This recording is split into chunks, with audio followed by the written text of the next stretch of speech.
suatu podcast yang menyebut Hakim Mahkamah Konstitusi atau MK memutuskan hasil sidang berdasarkan ilmu sosiologi. Lantas Hotman menyinggung soal tuduhan utama yang dilayangkan kubu 03, yakni Presiden Jokowi melakukan nepotisme dan membeli suara rakyat dengan bansos. Sang pengacara kondang menyebut tuduhan itu butuh pembuktian dan tidak hanya bisa dengan ilmu sosiologi. Oleh sebab itu, gegara pernyataan Roky Gerung, Hotman mengatakan kuasa hukum dari 03 hanya membawa pemuka agama dan psikolog di dalam sidang MK. Ia pun mengatakan hal tersebut menjadi bukti kelemahan utama dari Roky Gerung, yakni mencampuri yang bukan di dalam bidangnya. Hotman pun membalas saat Roky Gerung menyebut cincin berlian sang pengacara lebih tajam dari otak. Lantaran murka, Hotman mengatakan cincin yang dikenakan justru lebih tajam dari otak Roky Gerung. Tak hanya itu, Hotman mengklaim otaknya lebih tajam dari otak Roky Gerung. Hai Roky Gerung, kau menuduh berlian saya lebih tajam dari otak saya. Yang benar, berlian saya ini lebih tajam dari otak kamu. Bahkan otak saya lebih tajam dari otak kamu. Kamu menyebutkan di podcast agar Hakim MK memutus berdasarkan ilmu sosiologi. Kau tahu nggak bahwa salah satu tuduhan utama dari 03 adalah bahwa Jokowi melakukan nepotisme, melanggar hukum dengan membeli suara rakyat dengan bansos. Itu kan perlu pembuktian hukum, perlu pembuktian hukum acara. Tidak bisa dengan sosiologi, harus ada bukti saksi fakta. Makanya gara-gara pendapat kamu lah, Mulia Lubis, lawyernya 03, hanya membawa ahli agama etika yaitu Romo sama dua psikolog. Bagaimana bisa psikolog membuktikan adanya perbuatan melawan hukum tentang jual beli suara? Disitulah kelemahan kau yang utama, karena kau mencampuri yang bukan bidangmu. Kamu hanya tahu ilmu filsafat, ya. Kau mencampuri yang bukan bidangmu, Roky Gerung. Ini bukan bidang kamu. Sekali lagi, ini bukan bidang kamu. Ilmu sosiologi tidak bisa membuktikan adanya perbuatan melawan hukum, tapi harus ada saksi fakta. Oke? Memberikan komentar-komentar yang bukan bidangnya, akhirnya banyakkan omon-omon, ya. Pengacara kondang Hotman Paris Hutapea menantang akademisi Roky Gerung untuk membahas masalah korupsi timah yang merugikan negara hingga 271 triliun rupiah. Hotman Paris meminta agar Roky Gerung berpendapat dari sudut pandang hukum, bukan dalil yang disebutnya hanya omon-omon. Saat netizen menantang debat dengan Roky Gerung, sang pengacara Hotman Paris tertawa. Hal itu diungkapkan Hotman Paris melalui unggahannya di Instagram pada Selasa 9 April. Mulanya Hotman melayangkan pertanyaan kepada para profesor hukum pidana hingga akademisi Roky Gerung. Hotman menantang Roky Gerung memberikan pendapat soal korupsi timah berdasarkan sudut pandang hukum. Lantas dalam postingan tersebut banyak warganet yang menantang agar Hotman Paris berdebat dengan Roky Gerung. Menanggapi tantangan tersebut, Hotman kembali mengunggah sebuah video. Dalam video itu, Hotman tertawa menanggapi tantangan dari netizen. Menurutnya, ia tak cocok jika berdebat dengan Roky Gerung. Hal itu dikarenakan keduanya memiliki perbedaan ilmu.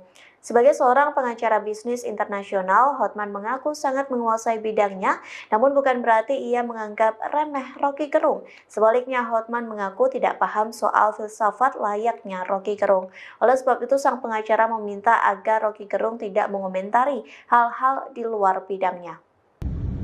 Hotman lawan Roky Gerung? Nggak cocok, beda ilmu. Banyak orang ingin agar Hotman berdebat dengan Roky Gerung. Kan beda ilmu. Dia hanya ahli filsafat. Ahli filsafat. Mungkin dia sangat cocok menulis tentang filsafat-filsafat. Antara lain juga menulis seperti ingat nggak komik Koping Ho tentang yang banyak filsafatnya. Soal dia bisa pintar dalam bidangnya, bukan berarti dia pintar dalam bidang saya. Apa dia masa dia bisa berdebat sama saya dengan international finance litigation, international banking litigation, international arbitration, derivative swap, finance and banking litigation, construction litigation. Itulah bidang kerja saya selama 36 tahun sebagai pengacara bisnis internasional. Ya, tentu dia nggak akan tahu Bukan berarti saya bilang dia bodoh, enggak, tapi beda bidang. Makanya Rocky Gerung jangan terlalu memberikan komentar-komentar yang bukan bidangnya. Akhirnya banyakkan omon-omon, ya. Dia cuma ahli filsafat, coba berani ngomong, ya. Jadi kalau berdebat sama saya, apanya? Ya, saya sudah puluhan tahun berdebat dengan berbagai ahli pengacara internasional berbagai dunia. Tentu dia tidak beda bidang. Tentu saya tidak ngerti filsafat, oke? Jadi jangan bandingkan Rocky dengan Hotman, ya. Pengacara kondang Hotman Paris Hutapea turut memberikan analisis hukum kasus dugaan penghinaan Presiden Jokowi yang dilakukan pengamat politik Rocky Gerung. Hotman menegaskan hanya ada satu cara untuk menjadikan Rocky Gerung tersangka, yakni Presiden Jokowi membuat aduan ke aparat penegak hukum. Hal ini sesuai Undang-Undang ITE yang di dalamnya turut mengatur pencemaran nama baik. Di sisi terpisah, Presiden Jokowi tak mau ambil pusing dengan ucapan Rocky Gerung yang menyebut dirinya bajingan tolol. Jokowi bahkan menyebut kejadian ini sebagai hal kecil, namun para relawannya tak mau tinggal diam. Aksi protes relawan Jokowi terjadi di berbagai daerah dengan tuntutan agar Rocky Gerung segera ditangkap. Kepala Staf Kepresidenan Muldoko juga mengaku tak akan tinggal diam jika Presiden Jokowi terus dihina. Ia sampai mengucap akan mempertaruhkan nyawa jika hal yang sama terulang kembali. Mana Pak Hotman? Mohon izin majelis. Saya agak bingung, ini ahli hukum atau ahli ekonomi? Karena tadi pendapatnya itu sudah melebihi ahli hukum.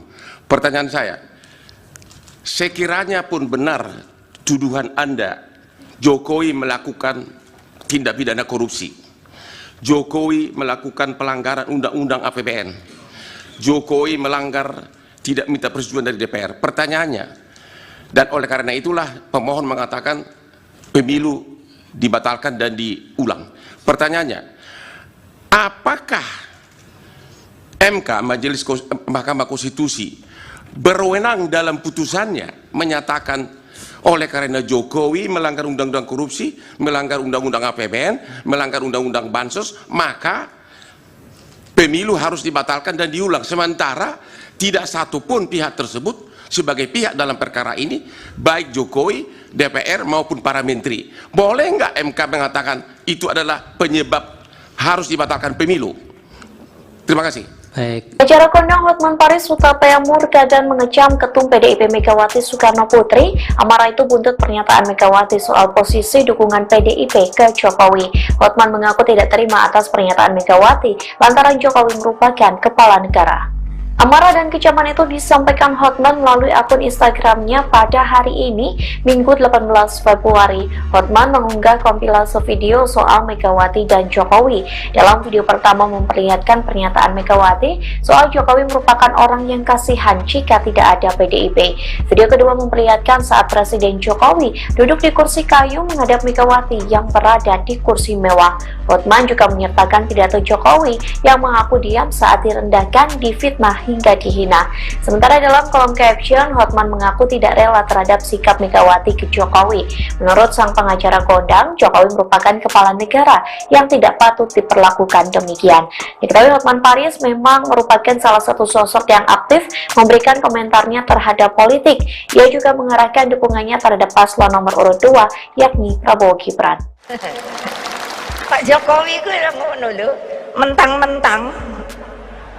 Lah iya, padahal Pak Jokowi kalau nggak ada PDI Perjuangan juga, aduh kasihan dah. Terus ibu kira Pak Jokowi juga bisa kerja? Nah makanya kita bisa berdebat itu. Saya lebih tahu. Ember sesudah dari gubernur dikasih jabatan, koar, masuk penjara. Makanya kalau ngomong bercermin dulu. Ternyata kalimat itu untuk dirinya sendiri. Oke? Ngaca dulu bos, ngaca. Pengacara kondang Hotman Paris mengecam habis-habisan mantan Gubernur DKI Jakarta Basuki Cahayapurnama atau Ahok. Kecaman itu buntut pernyataan Ahok yang dinilai mengkritik Presiden Joko Widodo dengan menyebutnya tidak bisa kerja.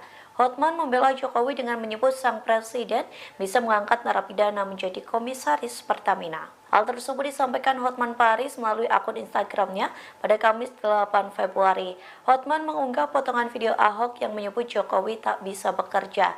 Lantas dalam captionnya, Hotman menjawab bahwa sang presiden bisa bekerja tak seperti yang diucapkan Ahok. Dalam tulisannya, Hotman mengatakan Jokowi bisa mengangkat mantan narapidana menjadi komisaris Pertamina. Hotman pun menyebut kondisi itu sebagai karya besar Jokowi lantaran tak mendapat keuntungan. Namun Hotman mengklaim Jokowi masih memberi jabatan dan gaji tinggi untuk Ahok saat mantan gubernur itu berada di titik terendah. Sang pengacara kondang pun mengunggah video terkait pernyataan Ahok sampai 3 kali. Menurut Hotman, Ahok divonis pidana lantaran tidak bisa mengontrol mulut. Dalam unggahan terbarunya, Hotman mengutip pernyataan Ahok yang menyebut memberi seseorang jabatan bisa mengetahui karakter asli dari seseorang. Lantas Hotman membenarkan pernyataan Ahok, namun pengacara berusia 64 tahun itu justru meminta Ahok berkaca. Yang mulutnya ember mengatakan, kalau mau tahu karakter seseorang, kasih dia jabatan. Bener banget itu. Pantas dia begitu dikasih jabatan gubernur, koar-koar, mulutnya ember, masuk penjara. Bener juga itu. Dulu-dulu sebelum dia jadi gubernur, nggak ember. Sesudah jadi gubernur dikasih jabatan, koar-koar, masuk penjara. Makanya kalau ngomong, bercermin dulu. Ternyata kalimat itu untuk dirinya sendiri. Oke? Ngaca dulu bos, ngaca. Dengan kekuatan argumen, dengan kemampuan untuk mengolah keadaan hari ini dan diseberangkan menjadi kebahagiaan. Itu calon presiden. Anda bisa bedain kan antara calon presiden, bekas presiden, dan presiden bekas. Anies calon presiden. SBY bekas presiden. Ada orang yang masih presiden, tapi udah jadi barang bekas. Nggak berguna lagi itu. Saya balik pada soal kita. Yang kita perlukan bukan forum debat yang dibangun oleh KPU, di mana moderatornya cuma jadi timekeeper, habis waktu. Dia nggak bisa interupsi kesalahan berpikir dari seorang kandidat di situ. Tibalah saatnya kita berbicara dengan rakyat.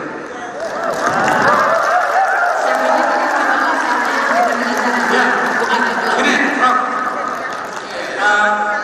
Kita pernah berantem gara-gara satu hal, PowerPoint.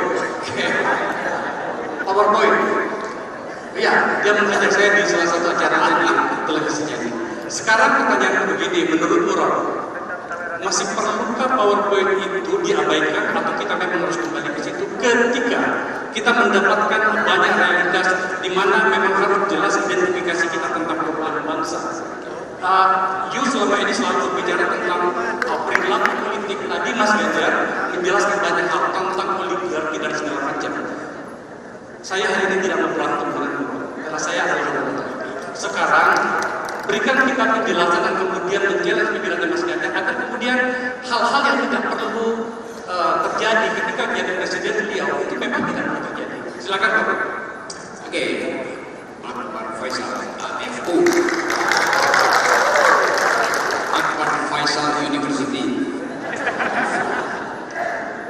Saya memang berantem sama Akbar karena waktu itu dia presentasi pakai PowerPoint. Lalu saya bilang, orang yang pakai PowerPoint itu nggak punya power dan nggak punya poin.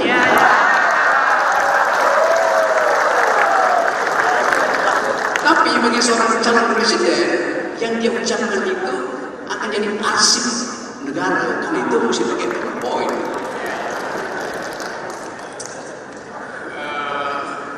Status saya ini tersangka. Tersangka apa? Tersangka. Oh ya itu. Karena ada satu kalimat Mas. Ya. Mas harap jangan dikatakan di sini tempat itu. Memang saya tidak mengatakan saya ditersangkakan oleh PDIP. Bukan oleh Ganjar, oleh PDIP. Angin begini. Kita mulai dengan pantun dulu. Angin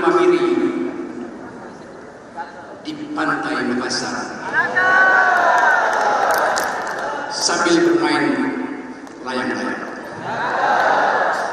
Aku berdiri bersama Ganjar sambil menunggu Anies datang.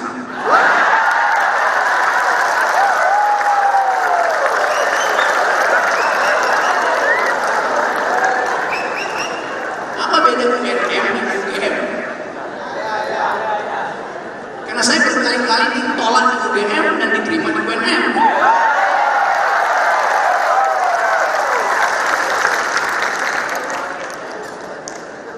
Bedanya, beda capres. Tapi saya nggak peduli dengan perbedaan itu. Saya mau berbeda di dalam upaya untuk memperlihatkan apa sebetulnya ide di belakang calon presiden Ganjar tadi. Saya menyimak dengan cara saksama dan dalam tempo yang tidak cukup singkat. Beliau menerangkan problemnya. Lalu timbul pertanyaan. Biasanya yang diucapkan adalah jalan keluar. Karena problem itu ada di media massa segala macam. Problem Pak Ganjar tidak beda dengan problem Pak Prabowo dan Anies.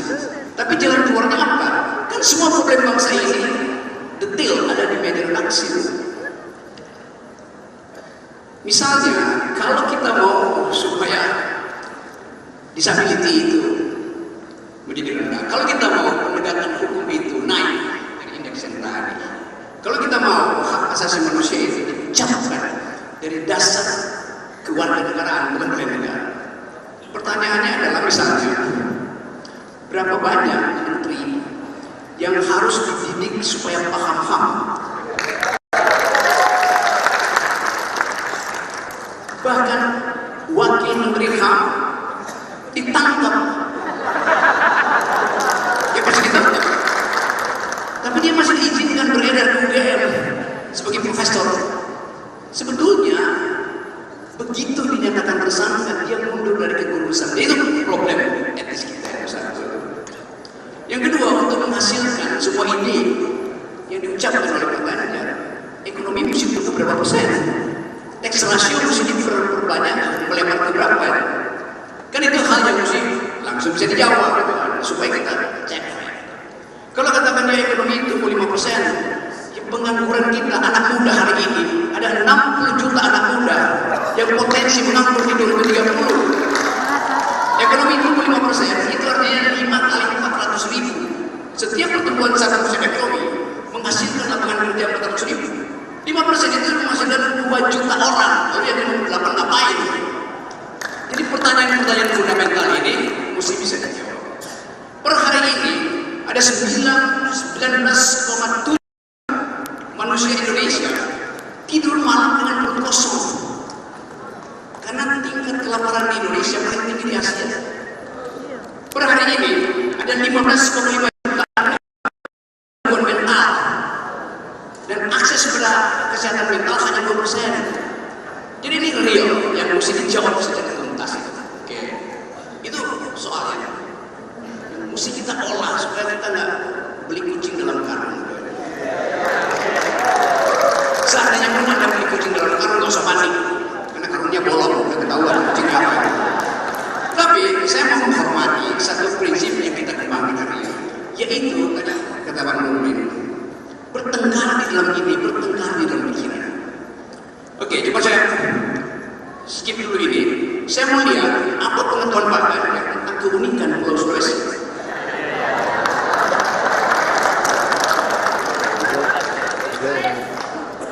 Apakah Pulau Sulawesi bagian dari NKRI dan tidak? Silakan Pak Ganjar.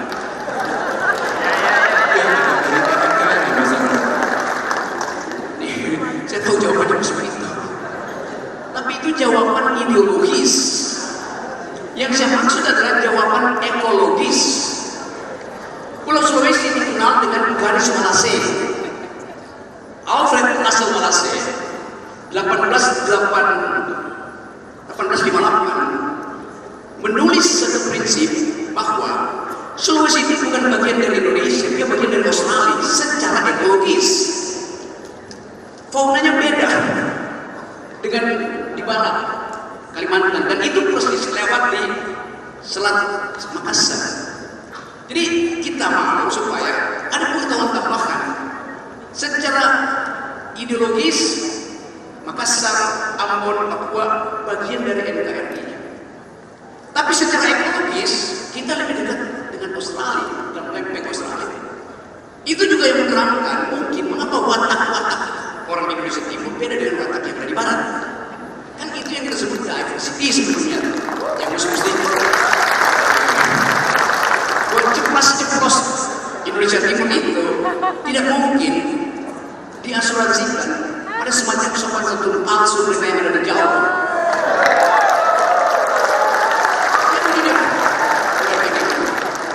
Jadi sebetulnya kalau kita sebut Sulawesi adalah pulau ekologis, sekarang dia berubah menjadi pulau oligarki. Yes, ekstraktif industri ada di Sulawesi tanpa mempertimbangkan kecelakaan ekologis. Jadi orang mau lihat sebetulnya Pak Ganjar paham nggak environmental politics? Nah, saya tadi mendengar itu, dan setiap orang yang berupaya untuk mengucapkan sesuatu pada saat yang sama dia menyembunyikan yang lain. Logikanya begitu. Saya tidak mendengar tadi keterangan Pak Ganjar tentang dua hal yang menjadi tata bahasa dunia hari ini. Kalau ada di luar negeri, apalagi orang Indonesia di luar negeri, mereka akan tanya seminar internasional. Dia nggak akan tanya, "Do you speak English? Do you speak French? Do you speak Dutch?" Dia akan, "Do you speak environmental ethics?"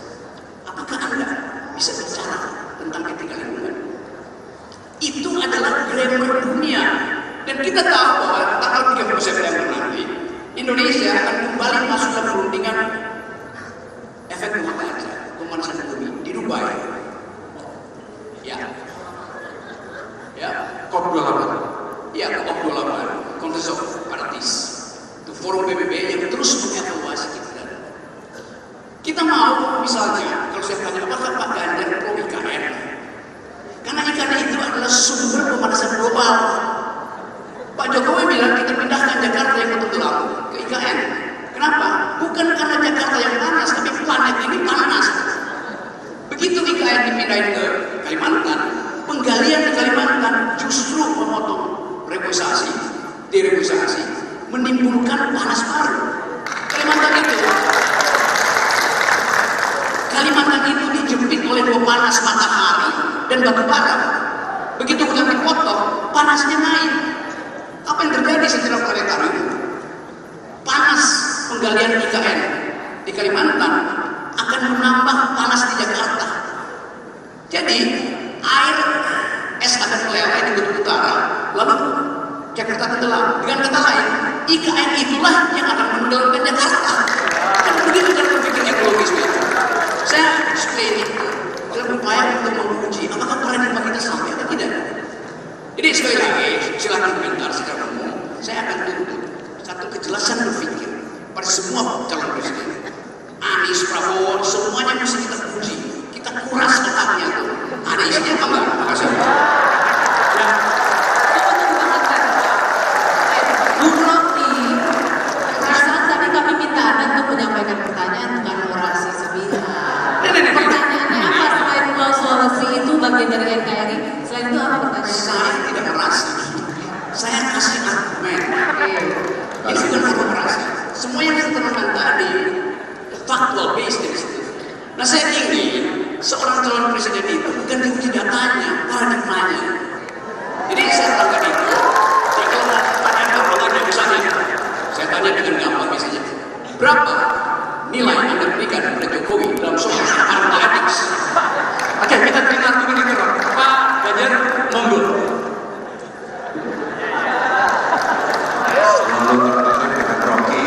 Sampaikan tangannya meriah, good. Anda tidak menyampaikan itu? Iya, tidak ada kemarin permintaannya, maka saya bilang sama cerita apa boleh kan yang bisa membantu saya soal ekonomi dan ekonomi hijau. Tapi jangan tanya data lagi. Saya sampaikan data itu ada selera. Pak Ganjar ngomongnya gede banget, nggak ada datanya. Oh, ini orang suka data. Dan Bung Rocky hari ini meminta saya untuk berbicara paradigma Jokowi. Maka kita harus menyenangkan pada orang. Harus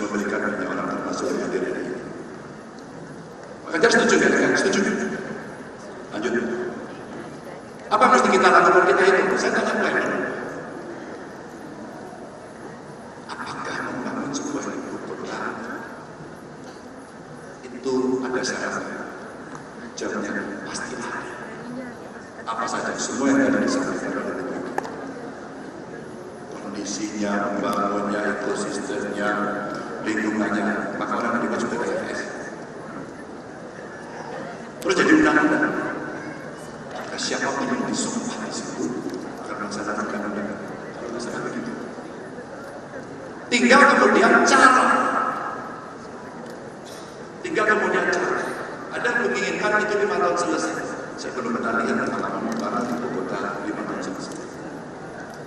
Ada macam di Malaysia, ada macam di Amerika, ada macam di Australia.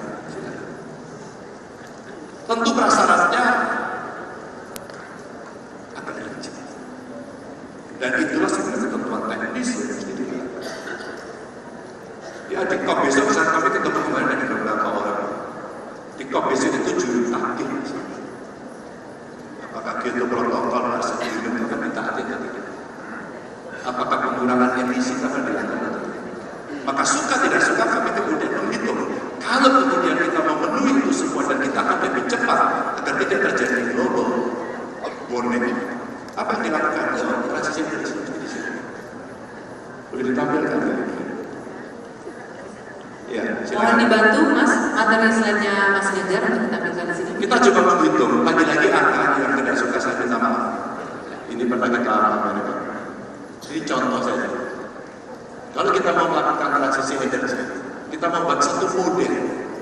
Saya undang ahli, karena saya tidak punya kemampuan untuk mengarang ini. Saya undang ahli. Model capaian persentase energi baru terbarukan. PLN sudah membuat analisis.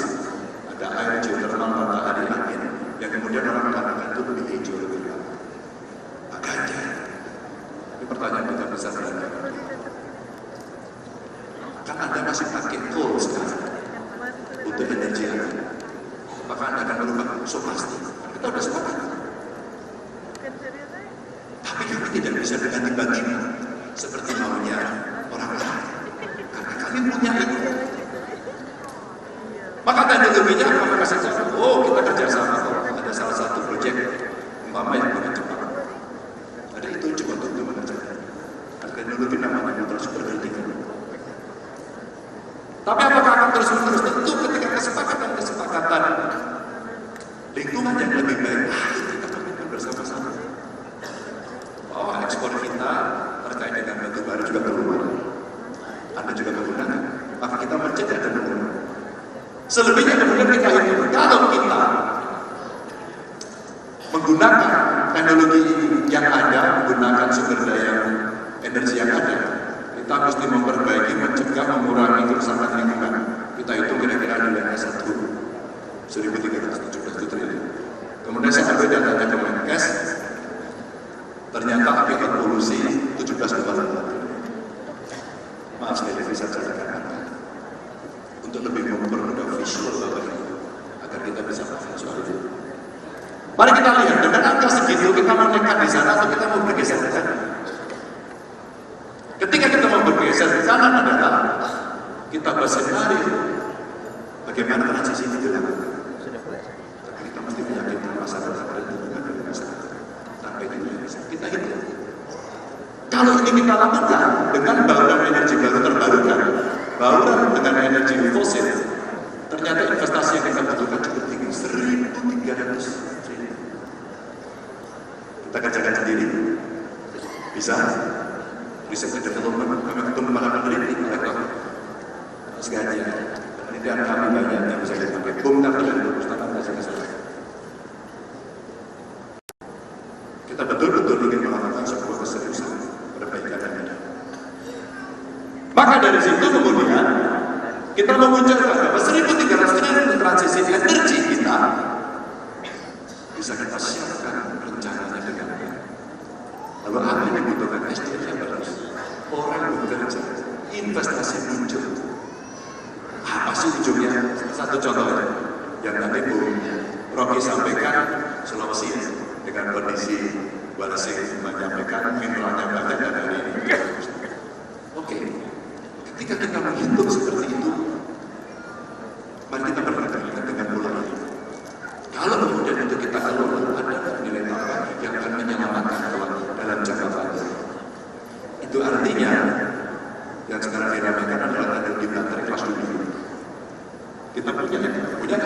apa yang jadi kita ambil? Bagaimana menjaga lingkungan? Oke, kita ambil orang bagaimana best practices mining yang harus kita lakukan. Setelah itu, SDM yang kuat, yang membangun, ada berapa? Butuh berapa lama kita persiapkan mereka untuk kemudian dia bisa mengisi kita. Tapi karena waktu tertentu tidak bisa, kita pasti kolaborasi, tidak bisa sendiri. Pendidikan, penciptaan lapangan kerja karena kita bisa lakukan itu. Ngobrol saya dengan Bu Beni, kita bisa pasti. Dia punya nitir, tapi tinggalnya dengan kita. Kalau dalam konteks politik luar negeri untuk kepentingan nasional kita secara bebas memilih, bebas berteman untuk kepentingan nasional, maka salah satu contoh kerjasama saja dalam konteks energi terbarukan salah satunya adalah bersama. Kita siapkan itu semuanya, maka kita hidup dan kita menciptakan lapangan kerja yang lebih banyak tadi disampaikan.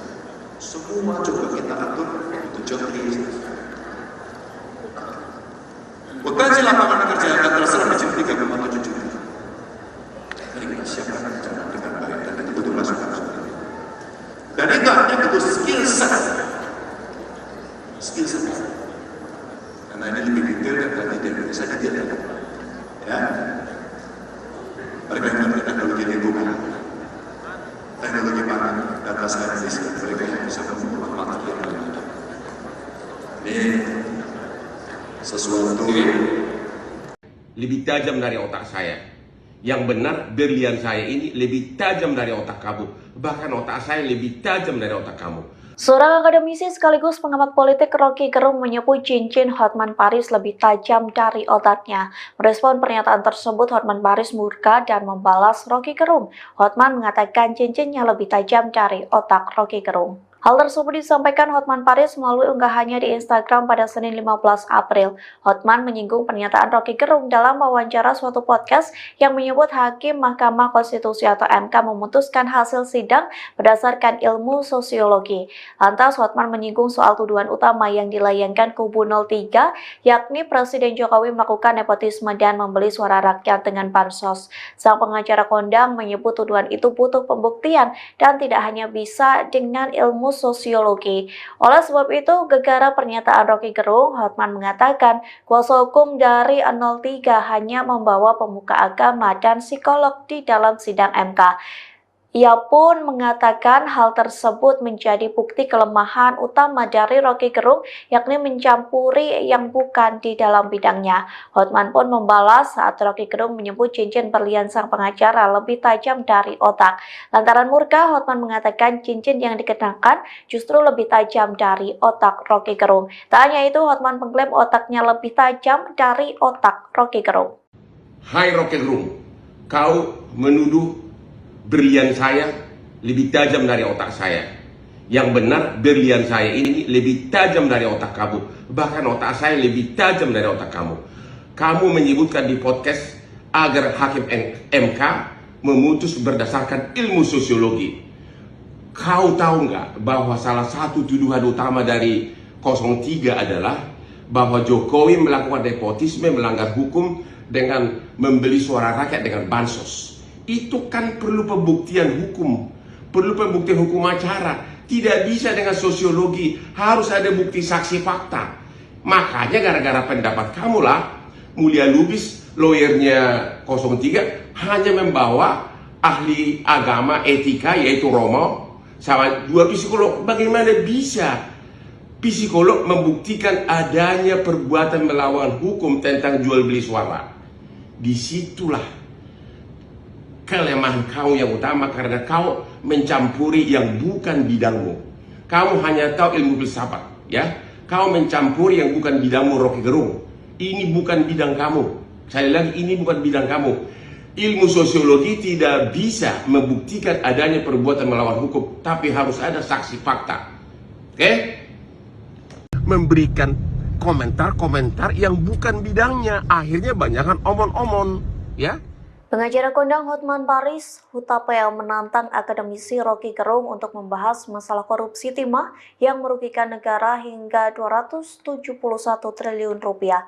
Hotman Paris meminta agar Roky Gerung berpendapat dari sudut pandang hukum, bukan dalil yang disebutnya hanya omon-omon.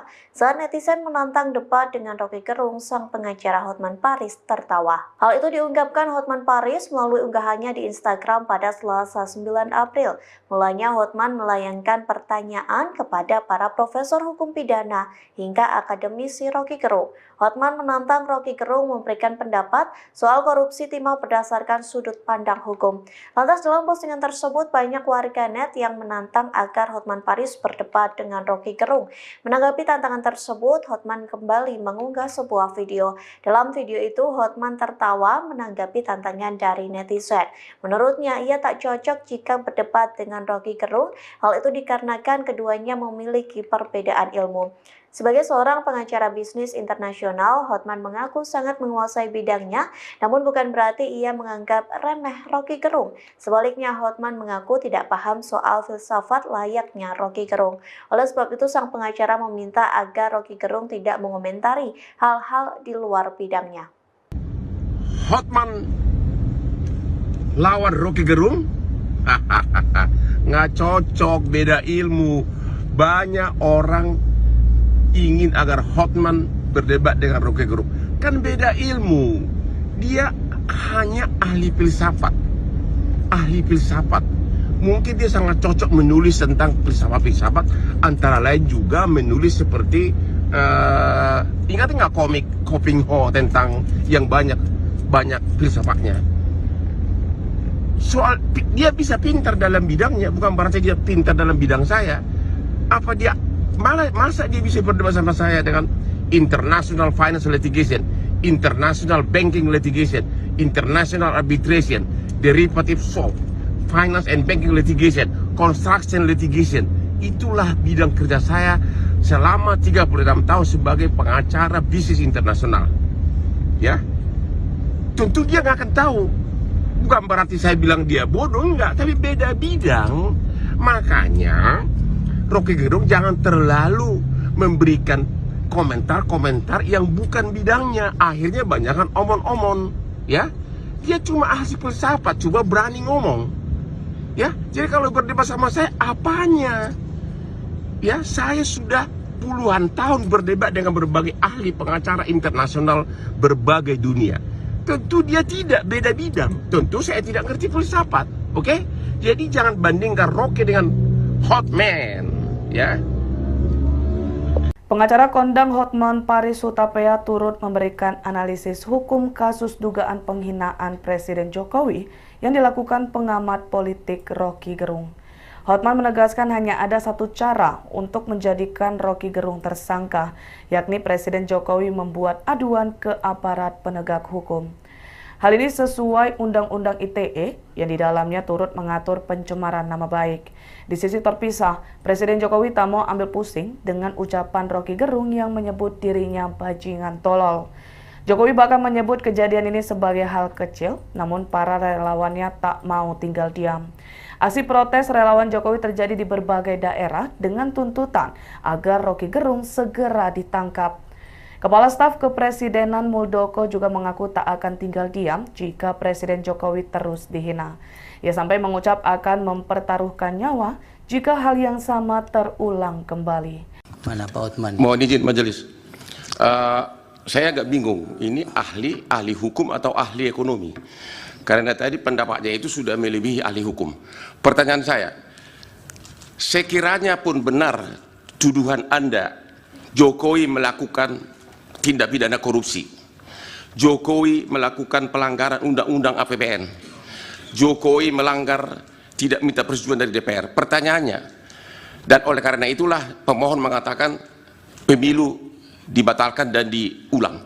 Pertanyaannya, apakah MK, Mahkamah Konstitusi, berwenang dalam putusannya menyatakan oleh karena Jokowi melanggar undang-undang korupsi, melanggar undang-undang APBN, melanggar undang-undang Bansos, maka pemilu harus dibatalkan dan diulang. Sementara tidak satupun pihak tersebut sebagai pihak dalam perkara ini, baik Jokowi, DPR maupun para menteri. Boleh nggak MK mengatakan itu adalah penyebab harus dibatalkan pemilu?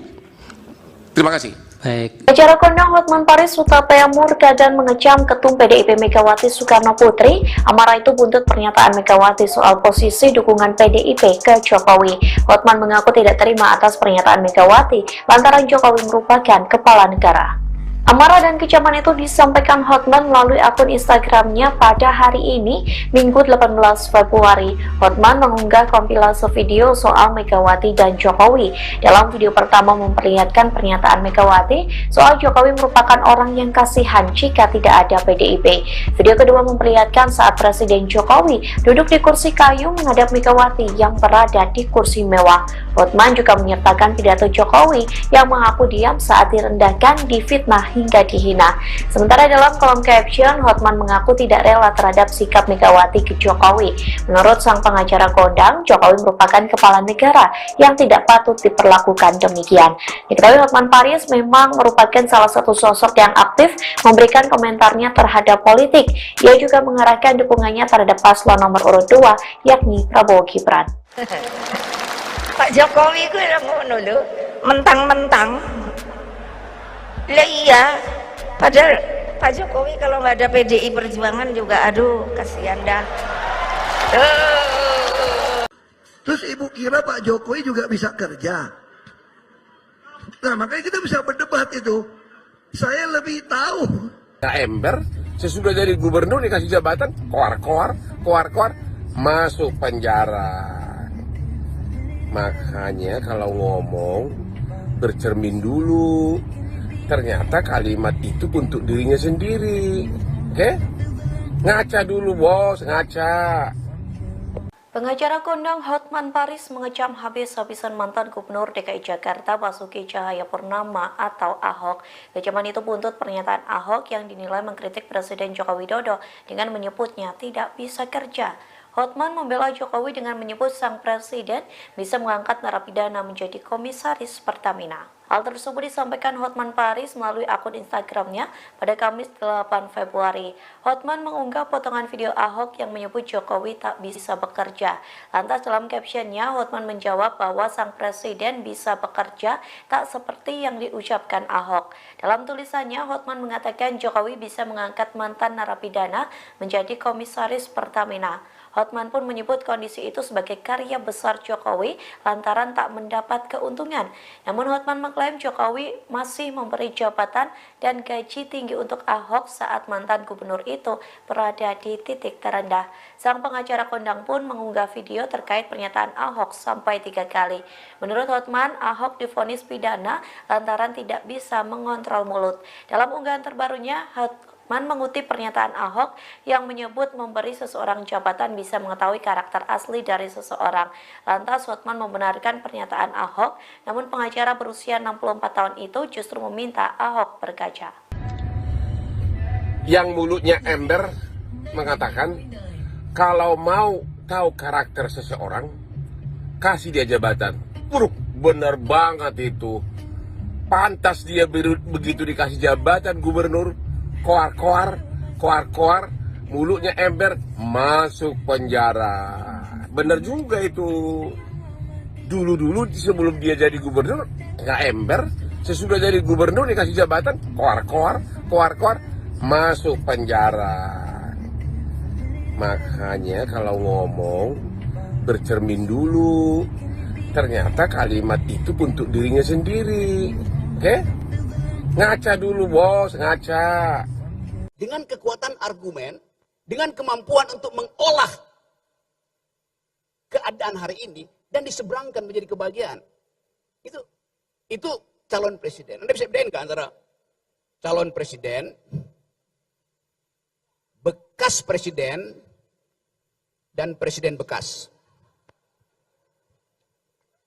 Anies calon presiden, SBY bekas presiden. Ada orang yang masih presiden, tapi udah jadi barang bekas. Nggak berguna lagi itu. Saya balik pada soal kita. Yang kita perlukan bukan forum debat yang dibangun oleh KPU, di mana moderatornya cuma jadi timekeeper, habis waktu. Dia nggak bisa interupsi kesalahan berpikir dari seorang kandidat di situ. Tibalah saatnya kita berbicara dengan Rocky. Saya pikir tadi tibalah saatnya kita berbicara. Ya, Bukan gini, Rock.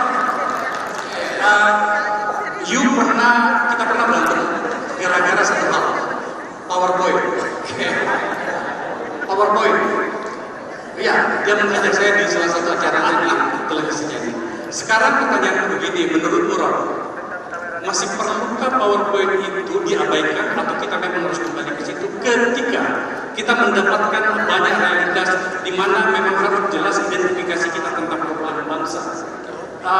You selama ini selalu berbicara tentang perilaku politik. Tadi Mas Ganjar menjelaskan banyak hal tentang oligarki dan segala macam. Saya hari ini tidak mau berantem dengan karena saya adalah orang. Sekarang berikan kita penjelasan dan kemudian menjelaskan pikiran Mas Ganjar agar kemudian hal-hal yang tidak perlu terjadi ketika menjadi presiden beliau itu memang tidak perlu terjadi. Silakan Pak. Oke, Akbar Faisal, AFU, Akbar Faisal University. Saya memang berantem sama Akbar karena waktu itu dia presentasi pakai PowerPoint. Lalu saya bilang, orang yang pakai PowerPoint itu nggak punya power dan nggak punya poin.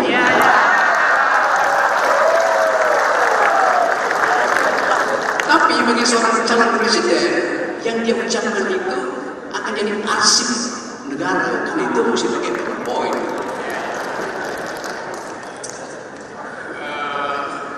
Status saya ini tersangka. Tersangka apa? Tersangka. Oh ya itu. Karena ada satu kalimat Mas. Ya, Mas Rob jangan dikatakan di sini.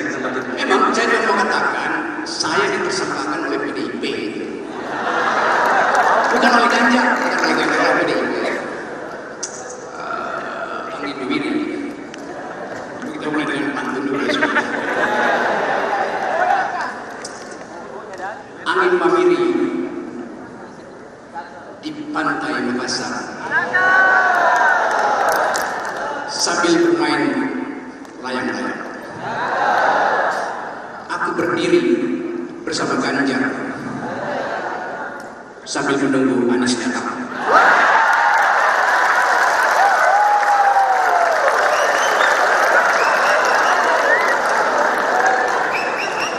Apa beda UNM dan UGM? Karena saya berkali-kali ditolak di UGM dan diterima di UNM.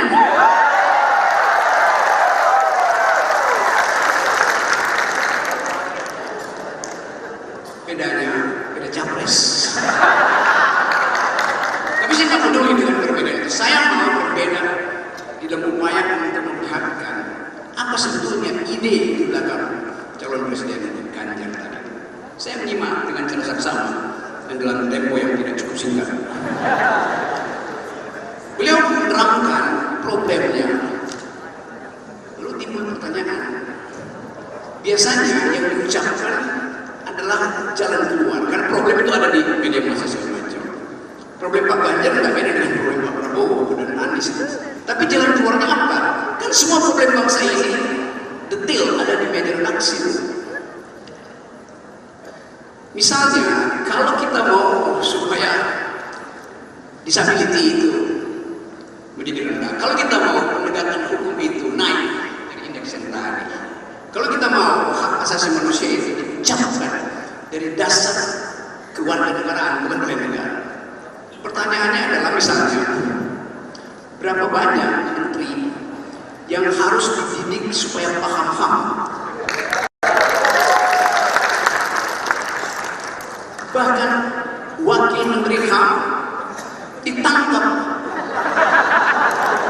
Ya pasti ditangkap. Tapi dia masih diizinkan beredar ke UGM sebagai profesor.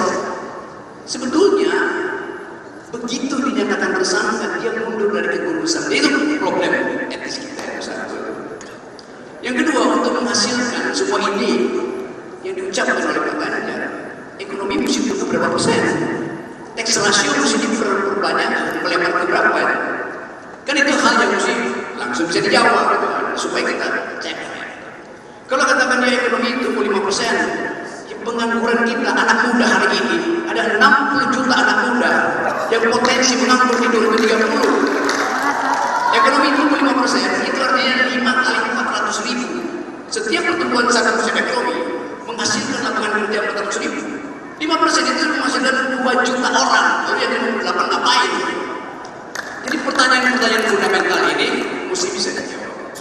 Per hari ini ada 19,7 manusia Indonesia tidur malam dengan perut kosong. Karena tingkat kelaparan di Indonesia paling tinggi di Asia.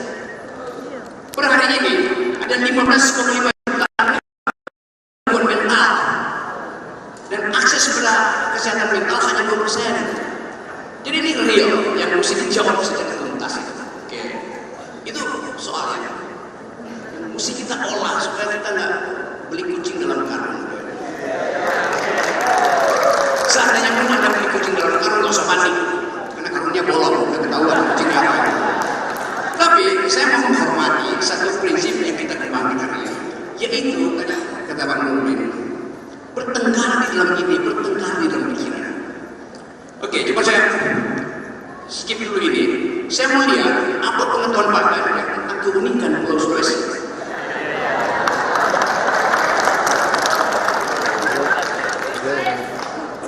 Apakah Pulau Sulawesi bagian dari NKRI dan Kalimantan?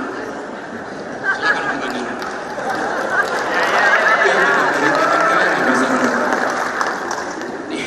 Saya tahu jawabannya seperti itu. Tapi itu jawaban ideologis. Yang saya maksud adalah jawaban ekologis. Pulau Sulawesi dikenal dengan garis Walase.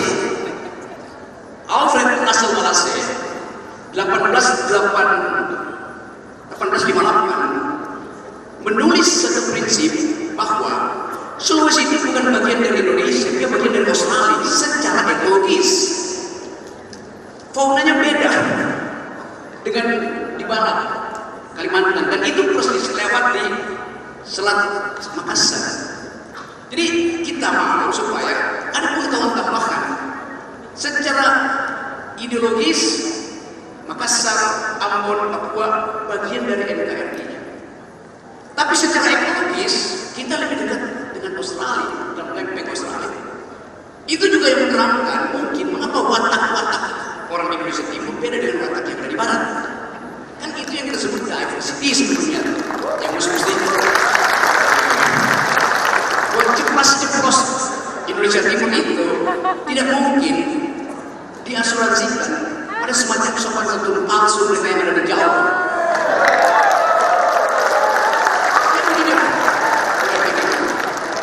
Jadi sebetulnya kalau kita sebut Sulawesi adalah pulau ekologis, sekarang dia berubah menjadi pulau oligarki.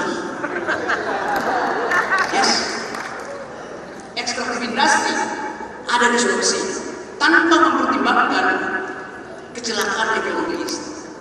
Jadi orang mau lihat sebetulnya Pak Ganjar paham nggak environmental politics? Nah, saya tadi mendengar itu, dan setiap orang yang berupaya untuk mengucapkan sesuatu pada saat yang sama dia menyembunyikan yang lain.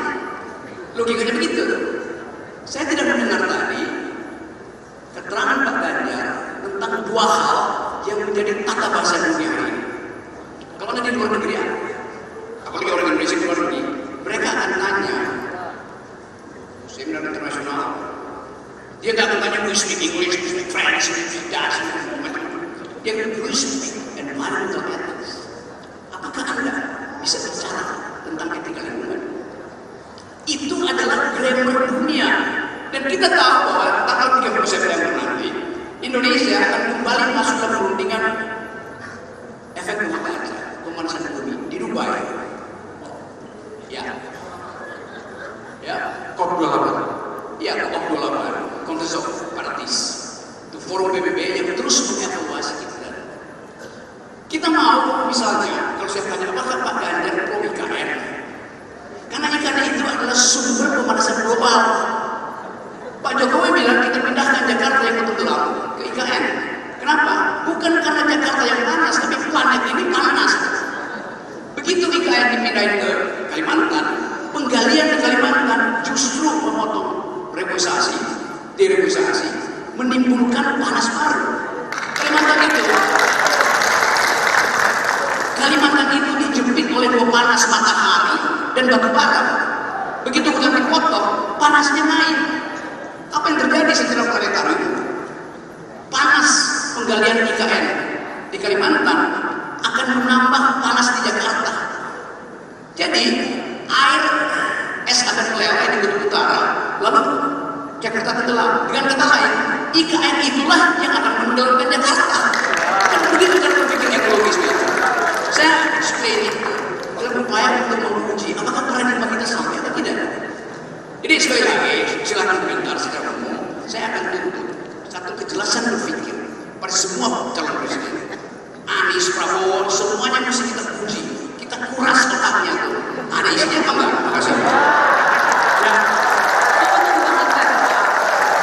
Bung Rocky, perasaan tadi kami minta Anda untuk menyampaikan pertanyaan dengan orasi sebidang. Pertanyaannya apa selain Pulau Sulawesi itu bagian dari NKRI? Selain itu apa pertanyaan? Saya tidak merasa. Saya kasih argumen. Ini bukan merasa. Semua yang saya terangkan tadi factual based dari situ. Nah, saya ingin seorang calon presiden itu bukan diuji datanya, paradigmanya. Jadi saya terangkan itu. Ya kalau pertanyaan gampang misalnya, saya tanya dengan gampang misalnya, berapa nilai yang Anda berikan kepada Jokowi dalam soal analytics? Oke, kita terima argumen itu, Pak Ganjar, monggo.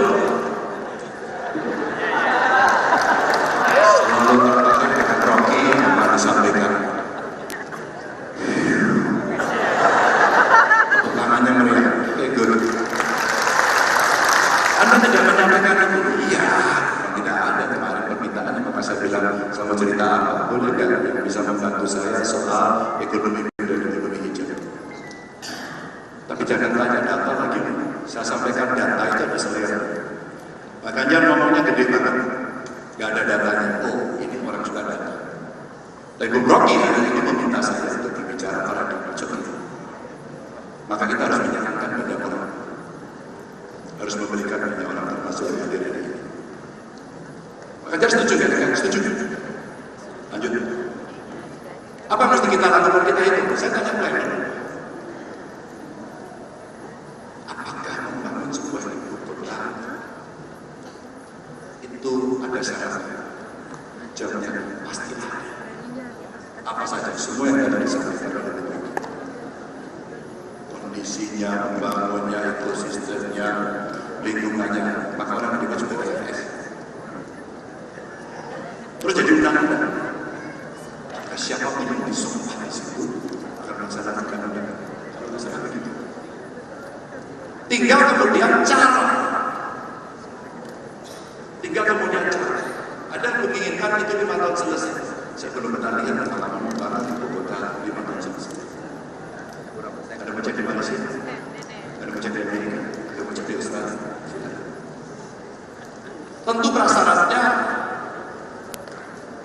akan rinci. Dan itulah sebenarnya ketentuan teknis yang mesti dilihat. Ya di COP besok saat kami ketemu kemarin dengan beberapa orang. Di COP besok itu juru takdir. Apakah itu protokol masa hidup akan ditaati atau tidak?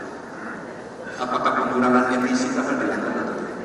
Maka suka tidak suka kami kemudian menghitung. Kalau kemudian kita memenuhi itu semua dan kita akan lebih cepat agar tidak terjadi global warming, apa yang dilakukan? Transisi dari sini di sini. Boleh ditampilkan ya? Ya, Mohon dibantu Mas, materi slide-nya Mas Ganjar untuk ditampilkan di sini. kita coba menghitung, lagi-lagi angka yang tidak suka saya minta maaf. Ini pernah kita alami. Ini contoh saja. Kalau kita mau melakukan transisi energi, kita membuat satu model. Saya undang ahli, karena saya tidak punya kemampuan untuk mengarang ini. Saya undang mereka. Model capaian persentase energi baru terbarukan. PLN juga membuat analisis. Ada air, geothermal, matahari, angin. Yang kemudian orang mengatakan itu lebih hijau, lebih gelap. Pak Ganjar. Ini pertanyaan kita besar dan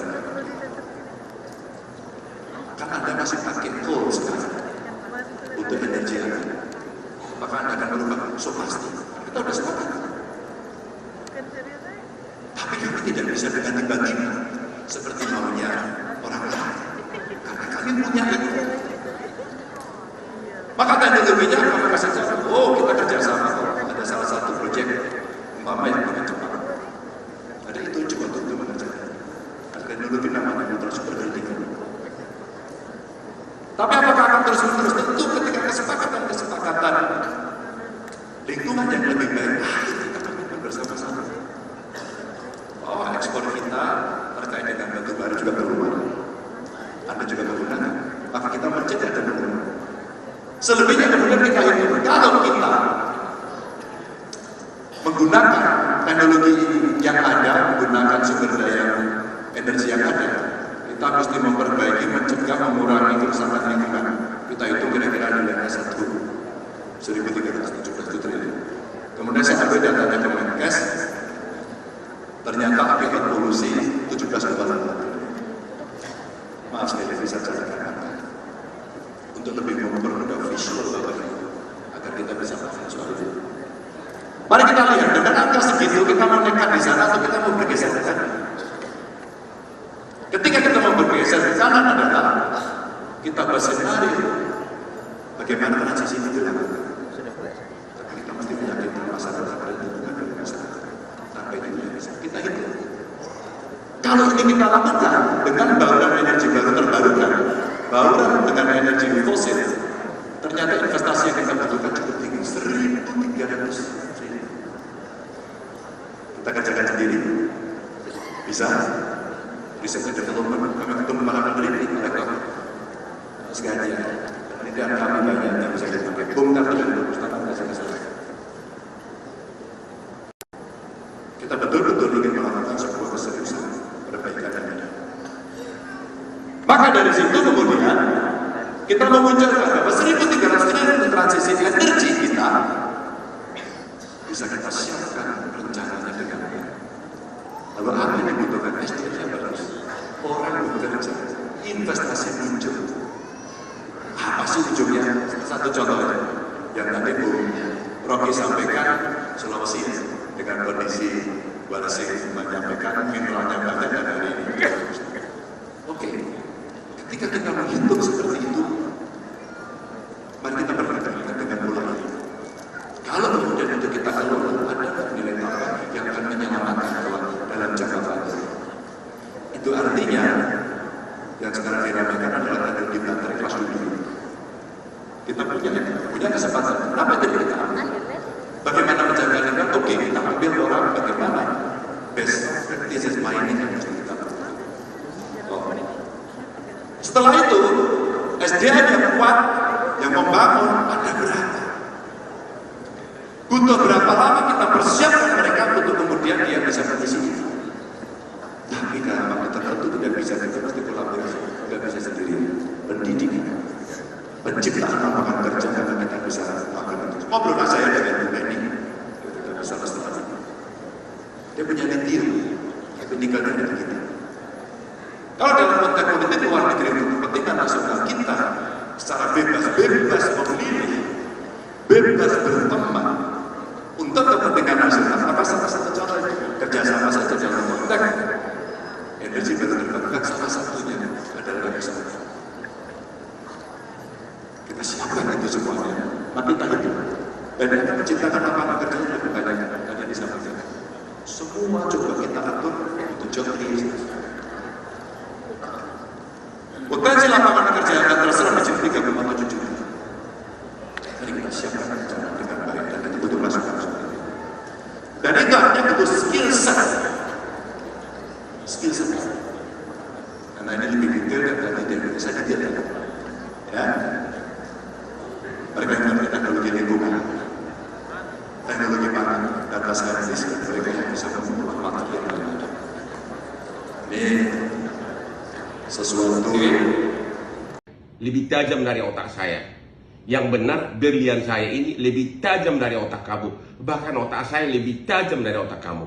Seorang akademisi sekaligus pengamat politik Rocky Gerung menyebut cincin Hotman Paris lebih tajam dari otaknya. Merespon pernyataan tersebut, Hotman Paris murka dan membalas Rocky Gerung. Hotman mengatakan cincinnya lebih tajam dari otak Rocky Gerung. Hal tersebut disampaikan Hotman Paris melalui unggahannya di Instagram pada Senin 15 April. Hotman menyinggung pernyataan Roky Gerung dalam wawancara suatu podcast yang menyebut Hakim Mahkamah Konstitusi atau MK memutuskan hasil sidang berdasarkan ilmu sosiologi. Lantas Hotman menyinggung soal tuduhan utama yang dilayangkan kubu 03, yakni Presiden Jokowi melakukan nepotisme dan membeli suara rakyat dengan bansos. Sang pengacara kondang menyebut tuduhan itu butuh pembuktian dan tidak hanya bisa dengan ilmu sosiologi. Oleh sebab itu, gegara pernyataan Roky Gerung, Hotman mengatakan kuasa hukum dari 03 hanya membawa pemuka agama dan psikolog di dalam sidang MK. Ia pun mengatakan hal tersebut menjadi bukti kelemahan utama dari Roky Gerung, yakni mencampuri yang bukan di dalam bidangnya. Hotman pun membalas saat Roky Gerung menyebut cincin berlian sang pengacara lebih tajam dari otak. Lantaran murka, Hotman mengatakan cincin yang dikenakan justru lebih tajam dari otak Roky Gerung. Tak hanya itu, Hotman mengklaim otaknya lebih tajam dari otak Roky Gerung. Hai Roky Gerung, kau menuduh berlian saya lebih tajam dari otak saya. Yang benar, berlian saya ini lebih tajam dari otak kamu. Bahkan otak saya lebih tajam dari otak kamu. Kamu menyebutkan di podcast agar Hakim MK memutus berdasarkan ilmu sosiologi. Kau tahu nggak bahwa salah satu tuduhan utama dari 03 adalah bahwa Jokowi melakukan nepotisme, melanggar hukum dengan membeli suara rakyat dengan bansos. Itu kan perlu pembuktian hukum, perlu pembuktian hukum acara. Tidak bisa dengan sosiologi, harus ada bukti saksi fakta. Makanya gara-gara pendapat kamulah, Mulia Lubis, lawyernya 03, hanya membawa ahli agama etika yaitu Romo, sama 2 psikolog. Bagaimana bisa psikolog membuktikan adanya perbuatan melawan hukum tentang jual beli suara? Disitulah kelemahan kau yang utama, karena kau mencampuri yang bukan bidangmu. Kamu hanya tahu ilmu filsafat, ya. Kau mencampuri yang bukan bidangmu, Roky Gerung. Ini bukan bidang kamu. Sekali lagi, ini bukan bidang kamu. Ilmu sosiologi tidak bisa membuktikan adanya perbuatan melawan hukum, tapi harus ada saksi fakta. Oke? Memberikan komentar-komentar yang bukan bidangnya, akhirnya banyakkan omon-omon, ya. Pengacara kondang Hotman Paris Hutapea menantang akademisi Roky Gerung untuk membahas masalah korupsi timah yang merugikan negara hingga 271 triliun rupiah. Hotman Paris meminta agar Roky Gerung berpendapat dari sudut pandang hukum, bukan dalil yang disebutnya hanya omon-omon. Saat netizen menantang debat dengan Roky Gerung, sang pengacara Hotman Paris tertawa. Hal itu diungkapkan Hotman Paris melalui unggahannya di Instagram pada Selasa 9 April. Mulanya Hotman melayangkan pertanyaan kepada para profesor hukum pidana hingga akademisi Roky Gerung. Hotman menantang Roky Gerung memberikan pendapat soal korupsi timah berdasarkan sudut pandang hukum. Lantas dalam postingan tersebut banyak warganet yang menantang agar Hotman Paris berdebat dengan Roky Gerung. Menanggapi tantangan tersebut, Hotman kembali mengunggah sebuah video. Dalam video itu, Hotman tertawa menanggapi tantangan dari netizen. Menurutnya, ia tak cocok jika berdebat dengan Roky Gerung. Hal itu dikarenakan keduanya memiliki perbedaan ilmu. Sebagai seorang pengacara bisnis internasional, Hotman mengaku sangat menguasai bidangnya, namun bukan berarti ia menganggap remeh Roky Gerung. Sebaliknya, Hotman mengaku tidak paham soal filsafat layaknya Roky Gerung. Oleh sebab itu, sang pengacara meminta agar Roky Gerung tidak mengomentari hal-hal di luar bidangnya. Hotman lawan Roky Gerung? Nggak cocok, beda ilmu. Banyak orang ingin agar Hotman berdebat dengan Roky Gerung. Kan beda ilmu. Dia hanya ahli filsafat. Ahli filsafat. Mungkin dia sangat cocok menulis tentang filsafat-filsafat. Antara lain juga menulis seperti ingat nggak komik Koping Ho tentang yang banyak filsafatnya. Soal dia bisa pintar dalam bidangnya, bukan berarti dia pintar dalam bidang saya. Apa dia masa dia bisa berdebat sama saya dengan international finance litigation, international banking litigation, international arbitration, derivative swap, finance and banking litigation, construction litigation. Itulah bidang kerja saya. selama 36 tahun sebagai pengacara bisnis internasional. Ya, tentu dia nggak akan tahu. Bukan berarti saya bilang dia bodoh, enggak, tapi beda bidang. Makanya Rocky Gerung jangan terlalu memberikan komentar-komentar yang bukan bidangnya. Akhirnya banyakkan omon-omon, ya. Dia cuma ahli filsafat, coba berani ngomong. Ya, jadi kalau berdebat sama saya, apanya? Ya, saya sudah puluhan tahun berdebat dengan berbagai ahli pengacara internasional berbagai dunia. Tentu dia tidak beda bidang. Tentu saya tidak ngerti filsafat, oke? Jadi jangan bandingkan Rocky dengan Hotman, ya.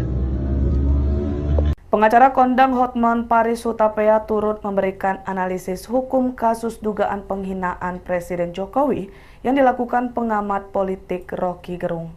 Hotman menegaskan hanya ada satu cara untuk menjadikan Rocky Gerung tersangka, yakni Presiden Jokowi membuat aduan ke aparat penegak hukum. Hal ini sesuai Undang-Undang ITE yang di dalamnya turut mengatur pencemaran nama baik. Di sisi terpisah, Presiden Jokowi tak mau ambil pusing dengan ucapan Rocky Gerung yang menyebut dirinya bajingan tolol.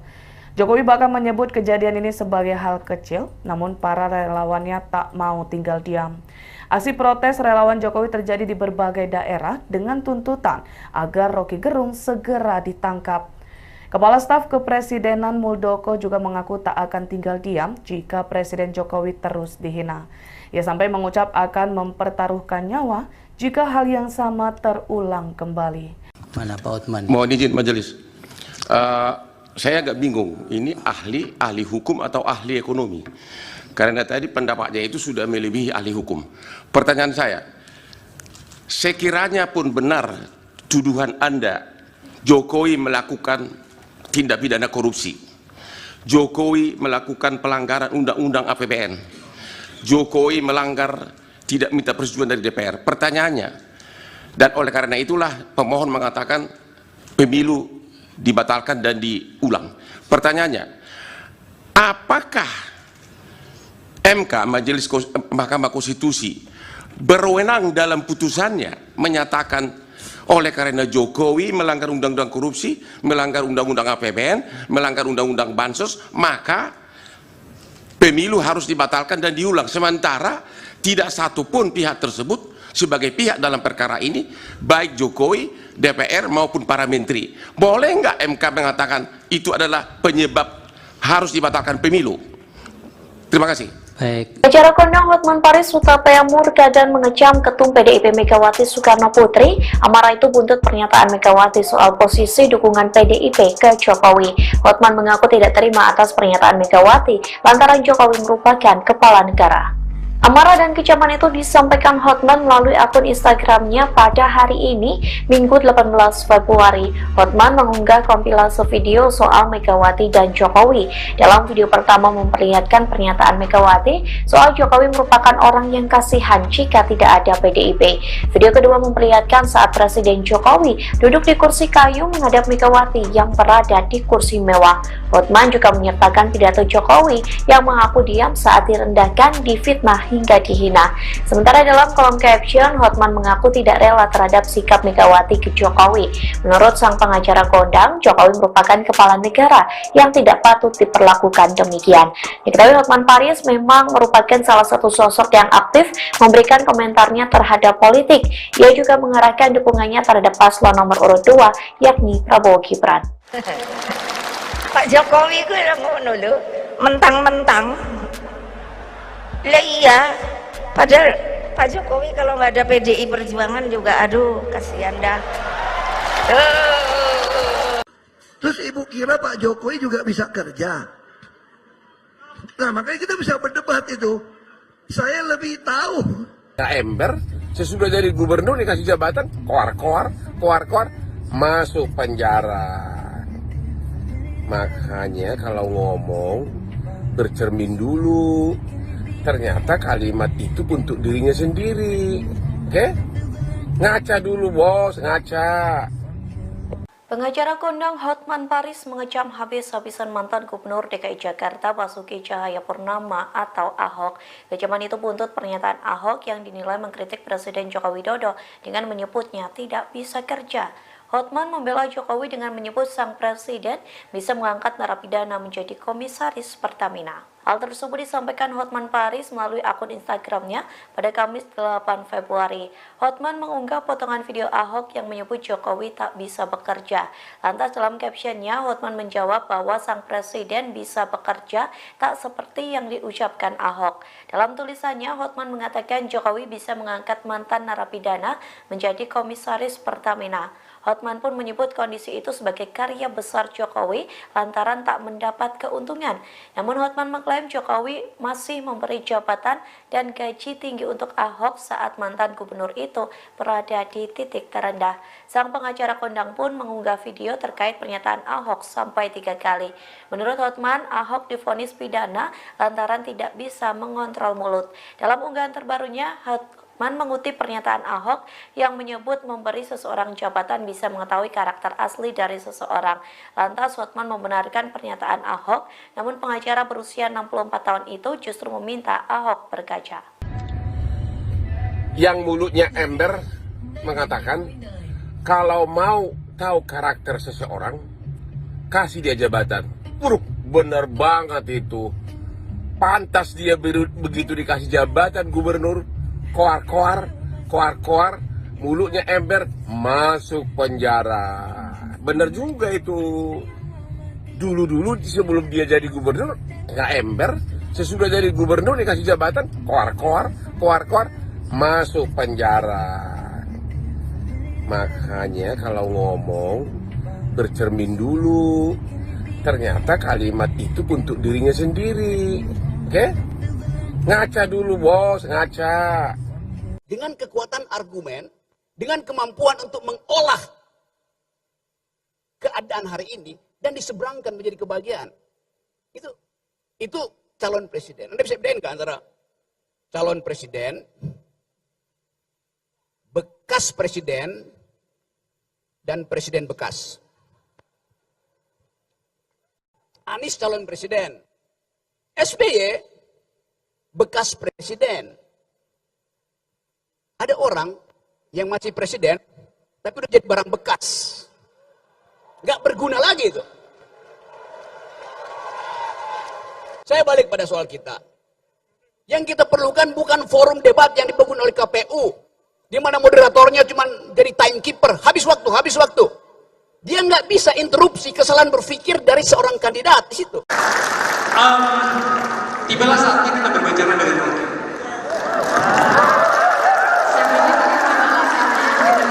Ya, gini, Rock. Kita pernah berantem gara-gara satu hal, PowerPoint. PowerPoint. Iya, dia mengajak saya di salah satu acara televisinya. Sekarang pertanyaan begini, menurut Ron, masih perlukah PowerPoint itu diabaikan atau kita memang harus kembali ke situ ketika kita mendapatkan banyak realitas di mana memang harus jelas identifikasi kita tentang perubahan bangsa. You selama ini selalu berbicara tentang perilaku politik. Tadi Mas Ganjar menjelaskan banyak hal tentang oligarki dan segala macam. Saya hari ini tidak mau berantem dengan karena saya adalah anggota. Sekarang berikan kita penjelasan dan kemudian menjelaskan pikiran Mas Ganjar agar kemudian hal-hal yang tidak perlu terjadi ketika menjadi presiden beliau itu memang tidak perlu terjadi. Silakan Bapak. Oke, Akbar Faisal, AFU, Akbar Faisal University. Saya memang pernah berantem sama Akbar karena waktu itu dia presentasi pakai PowerPoint. Lalu saya bilang, orang yang pakai PowerPoint itu nggak punya power dan nggak punya poin.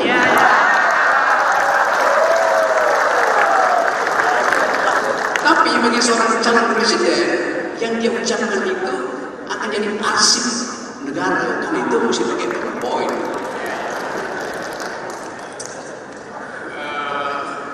Status saya ini tersangka. Tersangka apa? Tersangka. Oh ya itu. Karena ada satu kalimat Mas. Ya. Mas Arab jangan dikatakan di sini tempat itu. Memang saya sudah mengatakan saya ditersangkakan oleh PDIP. Bukan oleh Ganjar, oleh PDIP. Angin Wiri.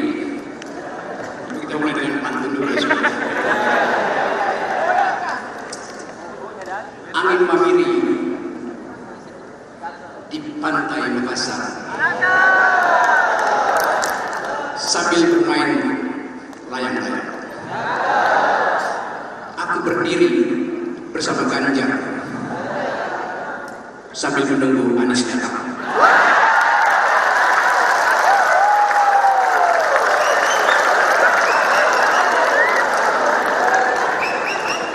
Apa beda UNM dan UGM?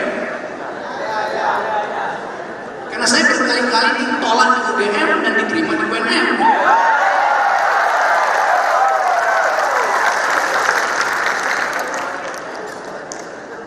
Bedanya, beda capres. Tapi saya nggak peduli dengan perbedaan itu. Saya mau berbeda di dalam upaya untuk memperlihatkan apa sebetulnya ide di belakang calon presiden Ganjar tadi. Saya menyimak dengan cara saksama dan dalam tempo yang tidak cukup singkat. Beliau menerangkan problemnya. Lalu timbul pertanyaan. Biasanya yang diucapkan adalah jalan keluar. Karena problem itu ada di media massa segala macam. Problem Pak Ganjar tidak beda dengan problem Pak Prabowo dan Anies. Tapi jalan keluarnya apa? Kan semua problem bangsa ini detail ada di media redaksi. Misalnya, kalau kita mau supaya disability itu menjadi rendah, kalau kita mau penegakan hukum itu naik dari indeks yang tadi, kalau kita mau hak asasi manusia itu dicapkan dari dasar kewarganegaraan bukan oleh negara. Pertanyaannya adalah misalnya, berapa banyak menteri yang harus dididik supaya paham HAM? Bahkan wakil menteri HAM ditangkap. Ya pasti ditangkap. Tapi dia masih diizinkan beredar di UGM sebagai profesor. Sebetulnya begitu dinyatakan tersangka dia mundur dari kegurusan. Itu problem etis kita yang satu. Yang kedua, untuk menghasilkan semua ini yang diucapkan oleh Pak Ganjar, ekonomi mesti tumbuh berapa persen? Tax ratio mesti diperbanyak, melebar ke berapa? Kan itu hal yang mesti langsung bisa dijawab gitu, supaya kita cek. Kalau katakan dia ekonomi tumbuh 5%, pengangguran kita anak muda hari ini ada 60 juta anak muda yang potensi menganggur di 2030. Ekonomi tumbuh 5%, itu artinya 5 kali 400.000. Setiap pertumbuhan 1% ekonomi menghasilkan lapangan kerja 400.000. 5% itu menghasilkan 2 juta orang. Lalu yang 58 ngapain? Jadi pertanyaan-pertanyaan fundamental ini mesti bisa dijawab. Per hari ini ada 19,7 manusia Indonesia tidur malam dengan perut kosong karena tingkat kelaparan di Indonesia paling tinggi di Asia. Per hari ini ada 15,5 juta gangguan mental dan akses pada kesehatan mental hanya 2%. Jadi ini real yang mesti dijawab secara tuntas. Oke, itu soalnya mesti kita olah supaya kita nggak beli kucing dalam karung. Seandainya pun Anda beli kucing dalam karung, nggak usah panik, karena karungnya bolong, udah ketahuan kucingnya apa. Tapi saya mau menghormati satu prinsip yang kita kembangkan hari ini, yaitu tadi kata Bang Nurdin, bertengkar di dalam ini, bertengkar di dalam pikiran. Oke, coba saya skip dulu ini. Saya mau lihat apa pengetahuan Pak Ganjar tentang keunikan Pulau Sulawesi.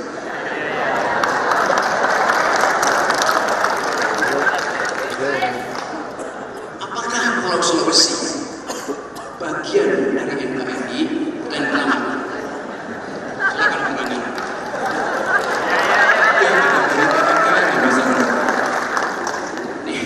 Saya tahu jawabannya seperti itu. Tapi itu jawaban ideologis. Yang saya maksud adalah jawaban ekologis. Pulau Sulawesi dikenal dengan garis Malase.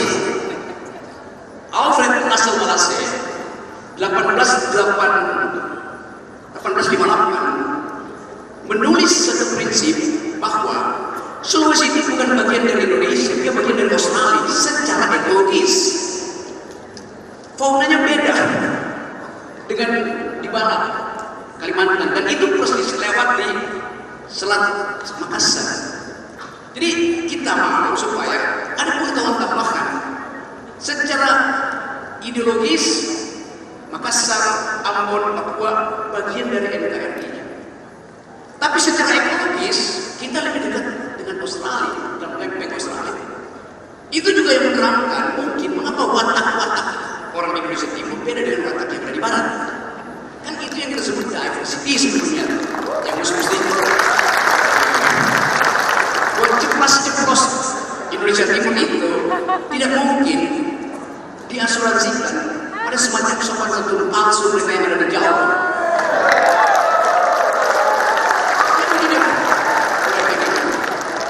Jadi sebetulnya kalau kita sebut Sulawesi adalah pulau ekologis, sekarang dia berubah menjadi pulau oligarki. Yes, ekstraktif industri ada di Sulawesi tanpa mempertimbangkan kecelakaan ekologis. Jadi orang mau lihat sebetulnya Pak Ganjar paham nggak environmental politics? Nah, saya tadi mendengar itu, dan setiap orang yang berupaya untuk mencapai sesuatu pada saat yang sama dia menyembunyikan yang lain. Logikanya begitu. Saya tidak mendengar tadi keterangan Pak Ganjar tentang dua hal yang menjadi tata bahasa dunia hari ini. Kalau ada di luar negeri, apalagi orang Indonesia di luar negeri, mereka akan tanya seminar internasional. Dia nggak akan tanya, do you speak English, do you speak French, do you speak Dutch, dia akan, do you speak environmental ethics? Apakah Anda bisa bicara tentang etika lingkungan? Itu adalah grammar dunia. Dan kita tahu bahwa tanggal 30 September nanti Indonesia akan kembali masuk ke perundingan efek rumah kaca pemanasan bumi di Dubai. Ya, COP28. Ya, COP28, Conference of Parties. Itu forum PBB yang terus mengevaluasi kita. Kita mau, misalnya, kalau saya tanya, apakah Pak Ganjar pro IKN? Karena IKN itu adalah sumber pemanasan global.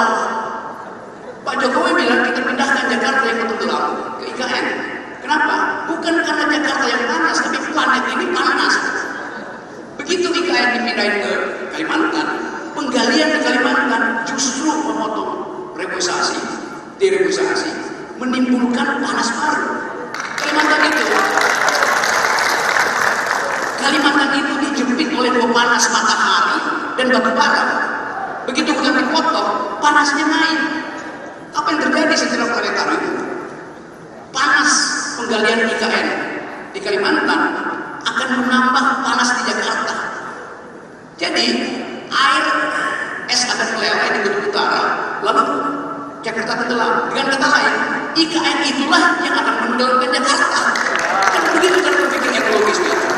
Saya explain itu dalam upaya untuk menguji apakah paradigma kita sampai atau tidak. Jadi sekali lagi, silakan komentar secara umum. Saya akan tuntut satu kejelasan berpikir pada semua calon presiden. Anies, Prabowo, semuanya mesti kita uji. Kita kuras otaknya tuh. Ada isinya apa enggak? Terima kasih. Bung Rocky, perasaan tadi kami minta Anda untuk menyampaikan pertanyaan dengan orasi sepihak. Pertanyaannya apa selain Pulau Sulawesi itu bagian dari NKRI? Selain itu apa pertanyaannya? Saya tidak merasa. Saya kasih argumen. Ini bukan forum merasa. Semua yang saya terangkan tadi faktual based dari situ. Nah, saya ingin seorang calon presiden itu bukan diuji datanya, paradigmanya. Jadi saya terangkan itu. Jadi kalau pertanyaan misalnya, saya tanya dengan gampang misalnya, berapa nilai yang diberikan oleh Jokowi dalam soal ethics? Oke, kita terima argumen itu, Pak Ganjar, monggo.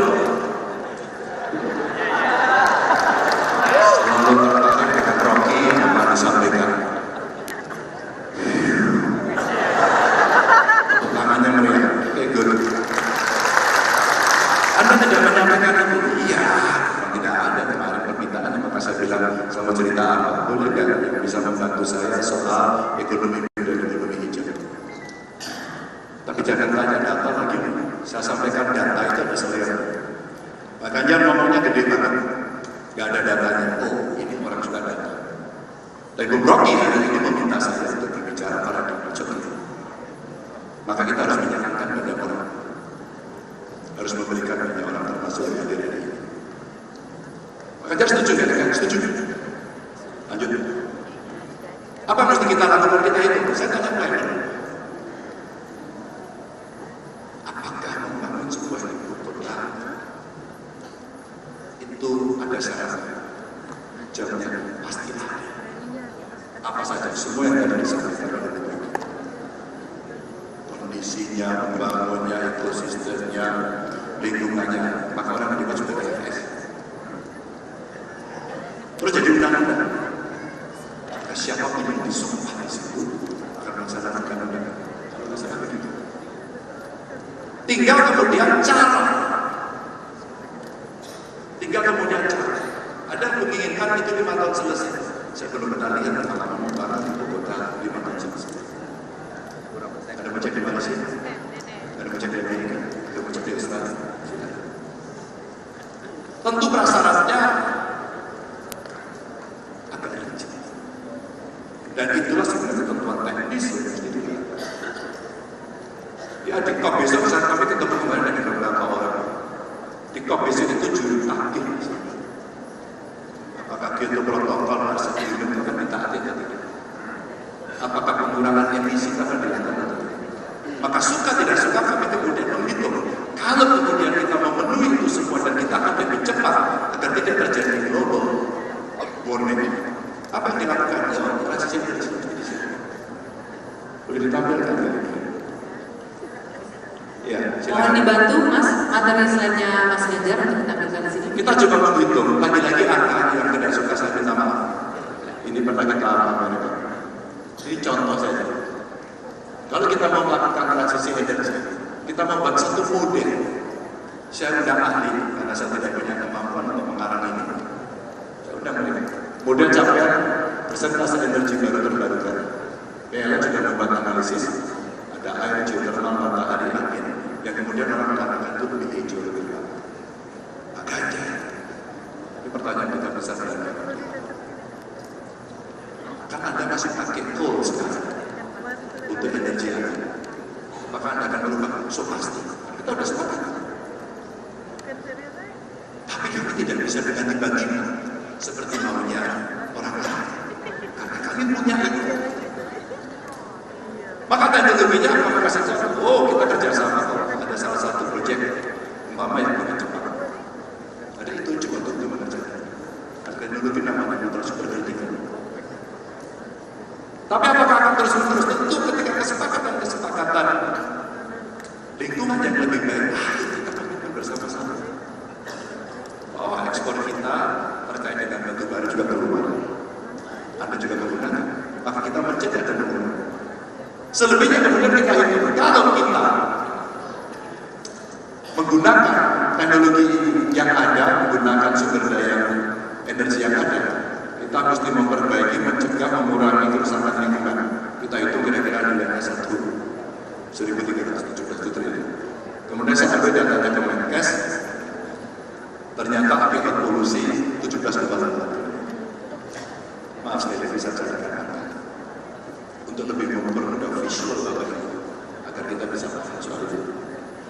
Mari kita lihat dengan angka segitu kita mau nekat di sana atau kita mau bergeser ke sana. Ketika kita mau bergeser ke sana adalah kita bersenario bagaimana transisi ini dilakukan. Tapi kita mesti meyakinkan masyarakat dan lingkungan dari masyarakat sampai di Indonesia. Kita hitung. Kalau ini kita lakukan dengan bauran energi baru terbarukan, bauran dengan energi fosil, ternyata investasi yang kita butuhkan cukup tinggi, 1.300 triliun. Kita kerjakan sendiri, bisa. Research and development, kami ketemu para peneliti, mereka sekali penelitian kami banyak yang bisa dipakai. Bung tapi dan perpustakaan kasih. Kita betul-betul ingin melakukan sebuah keseriusan perbaikan energi.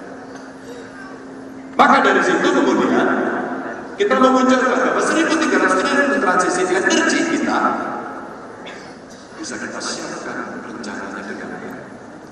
Lalu apa yang dibutuhkan? SDM yang bagus, orang bekerja, investasi muncul.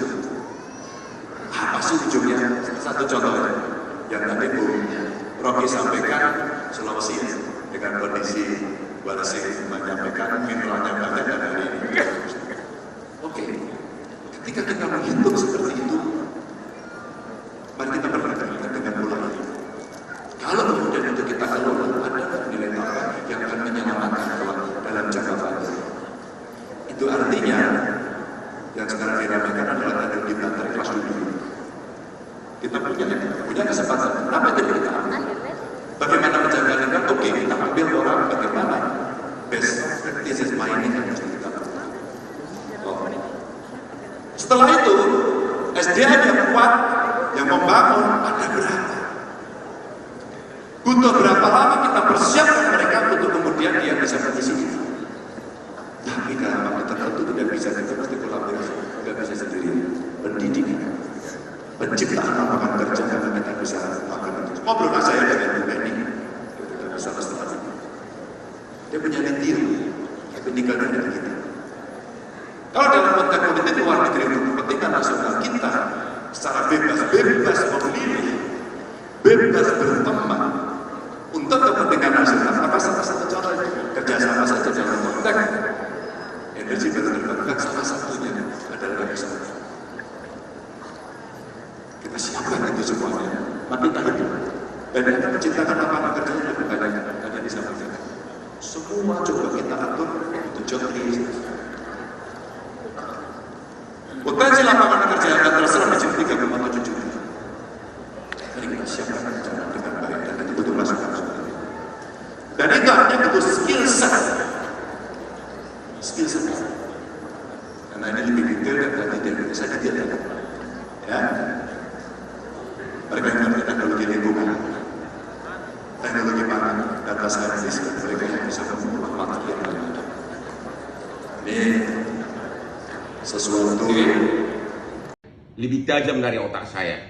Yang benar, berlian saya ini lebih tajam dari otak kamu. Bahkan otak saya lebih tajam dari otak kamu. Seorang akademisi sekaligus pengamat politik Rocky Gerung menyebut cincin Hotman Paris lebih tajam dari otaknya. Merespon pernyataan tersebut, Hotman Paris murka dan membalas Rocky Gerung.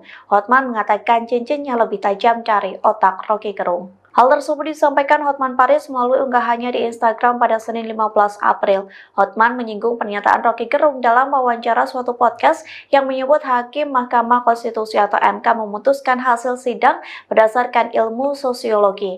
Lantas Hotman menyinggung soal tuduhan utama yang dilayangkan kubu 03, yakni Presiden Jokowi melakukan nepotisme dan membeli suara rakyat dengan bansos. Sang pengacara kondang menyebut tuduhan itu butuh pembuktian dan tidak hanya bisa dengan ilmu sosiologi.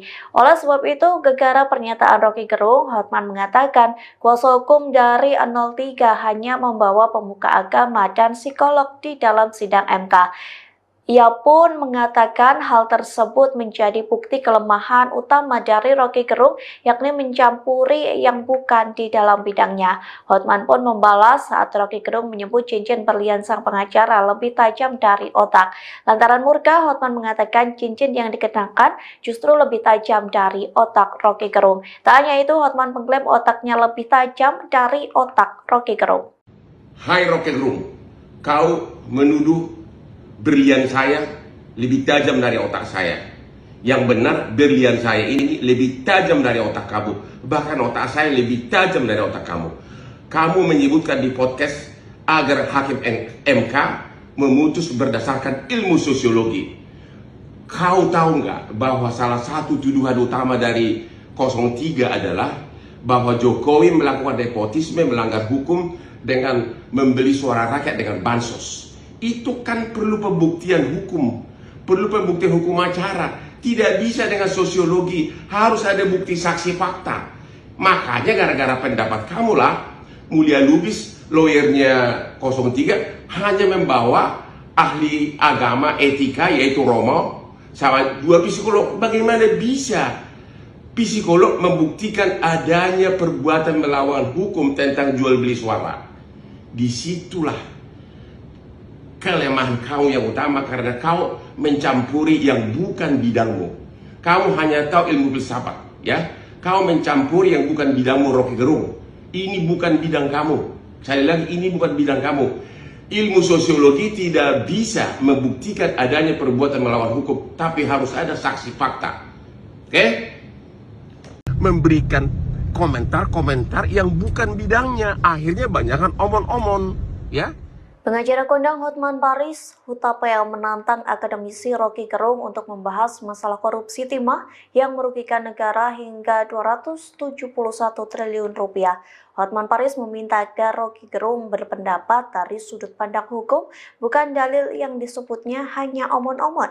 Saat netizen menantang debat dengan Rocky Gerung, sang pengacara Hotman Paris tertawa. Hal itu diungkapkan Hotman Paris melalui unggahannya di Instagram pada Selasa 9 April. Mulanya Hotman melayangkan pertanyaan kepada para profesor hukum pidana hingga akademisi Rocky Gerung. Hotman menantang Rocky Gerung memberikan pendapat soal korupsi timah berdasarkan sudut pandang hukum. Lantas dalam postingan tersebut banyak warganet yang menantang agar Hotman Paris berdebat dengan Rocky Gerung. Menanggapi tantangan tersebut, Hotman kembali mengunggah sebuah video. Dalam video itu, Hotman tertawa menanggapi tantangan dari netizen. Menurutnya, ia tak cocok jika berdebat dengan Rocky Gerung. Hal itu dikarenakan keduanya memiliki perbedaan ilmu. Sebagai seorang pengacara bisnis internasional, Hotman mengaku sangat menguasai bidangnya, namun bukan berarti ia menganggap remeh Rocky Gerung. Sebaliknya, Hotman mengaku tidak paham soal filsafat layaknya Rocky Gerung. Oleh sebab itu, sang pengacara meminta agar Rocky Gerung tidak mengomentari hal-hal di luar bidangnya. Hotman lawan Rocky Gerung? Nggak cocok, beda ilmu. Banyak orang ingin agar Hotman berdebat dengan Rocky Gerung. Kan beda ilmu. Dia hanya ahli filsafat. Ahli filsafat. Mungkin dia sangat cocok menulis tentang filsafat-filsafat. Antara lain juga menulis seperti ingat nggak komik Koping Ho tentang yang banyak filsafatnya. Soal dia bisa pintar dalam bidangnya, bukan berarti dia pintar dalam bidang saya. Apa dia masa dia bisa berdebat sama saya dengan international financial litigation, international banking litigation, international arbitration, derivative swap, finance and banking litigation, construction litigation. Itulah bidang kerja saya selama 36 tahun sebagai pengacara bisnis internasional. Ya, tentu dia nggak akan tahu. Bukan berarti saya bilang dia bodoh, enggak, tapi beda bidang. Makanya Rocky Gerung jangan terlalu memberikan komentar-komentar yang bukan bidangnya. Akhirnya banyakkan omon-omon, ya. Dia cuma ahli filsafat, coba berani ngomong. Ya, jadi kalau berdebat sama saya, apanya? Ya, saya sudah puluhan tahun berdebat dengan berbagai ahli pengacara internasional berbagai dunia. Tentu dia tidak beda bidang. Tentu saya tidak ngerti filsafat, oke? Jadi jangan bandingkan Rocky dengan Hotman, ya. Pengacara kondang Hotman Paris Hutapea turut memberikan analisis hukum kasus dugaan penghinaan Presiden Jokowi yang dilakukan pengamat politik Rocky Gerung. Hotman menegaskan hanya ada satu cara untuk menjadikan Rocky Gerung tersangka, yakni Presiden Jokowi membuat aduan ke aparat penegak hukum. Hal ini sesuai Undang-Undang ITE yang di dalamnya turut mengatur pencemaran nama baik. Di sisi terpisah, Presiden Jokowi tak mau ambil pusing dengan ucapan Rocky Gerung yang menyebut dirinya bajingan tolol. Jokowi bahkan menyebut kejadian ini sebagai hal kecil, namun para relawannya tak mau tinggal diam. Aksi protes relawan Jokowi terjadi di berbagai daerah dengan tuntutan agar Rocky Gerung segera ditangkap. Kepala Staf Kepresidenan Muldoko juga mengaku tak akan tinggal diam jika Presiden Jokowi terus dihina. Ia sampai mengucap akan mempertaruhkan nyawa jika hal yang sama terulang kembali. Mana Pak Hotman? Mohon izin majelis. Saya agak bingung, ini ahli hukum atau ahli ekonomi? Karena tadi pendapatnya itu sudah melebihi ahli hukum. Pertanyaan saya, sekiranya pun benar tuduhan Anda, Jokowi melakukan tindak pidana korupsi, Jokowi melakukan pelanggaran undang-undang APBN, Jokowi melanggar tidak minta persetujuan dari DPR. Pertanyaannya, dan oleh karena itulah pemohon mengatakan pemilu dibatalkan dan diulang. Pertanyaannya, apakah MK, Mahkamah Konstitusi, berwenang dalam putusannya menyatakan oleh karena Jokowi melanggar undang-undang korupsi, melanggar undang-undang APBN, melanggar undang-undang bansos, maka pemilu harus dibatalkan dan diulang. Sementara tidak satupun pihak tersebut sebagai pihak dalam perkara ini, baik Jokowi, DPR maupun para menteri. Boleh nggak MK mengatakan itu adalah penyebab harus dibatalkan pemilu? Terima kasih. Baik. Acara kondang Hotman Paris Hutapea murka dan mengecam Ketum PDIP Megawati Soekarno Putri. Amarah itu buntut pernyataan Megawati soal posisi dukungan PDIP ke Jokowi. Hotman mengaku tidak terima atas pernyataan Megawati lantaran Jokowi merupakan kepala negara. Amarah dan kecaman itu disampaikan Hotman melalui akun Instagramnya pada hari ini, Minggu 18 Februari. Hotman mengunggah kompilasi video soal Megawati dan Jokowi. Dalam video pertama memperlihatkan pernyataan Megawati soal Jokowi merupakan orang yang kasihan jika tidak ada PDIP. Video kedua memperlihatkan saat Presiden Jokowi duduk di kursi kayu menghadap Megawati yang berada di kursi mewah. Hotman juga menyertakan pidato Jokowi yang mengaku diam saat direndahkan, difitnah hingga dihina. Sementara dalam kolom caption, Hotman mengaku tidak rela terhadap sikap Megawati ke Jokowi. Menurut sang pengacara kondang, Jokowi merupakan kepala negara yang ada PDIP. Video kedua memperlihatkan saat Presiden Jokowi duduk di kursi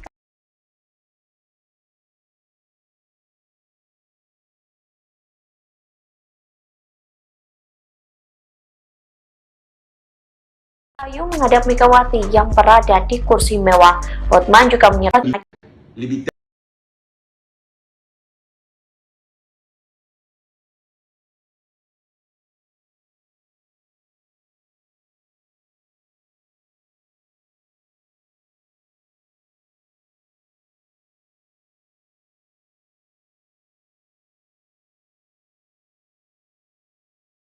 tajam dari otak saya. Yang benar, berlian saya ini lebih tajam dari otak kamu. Bahkan otak saya lebih tajam dari otak kamu.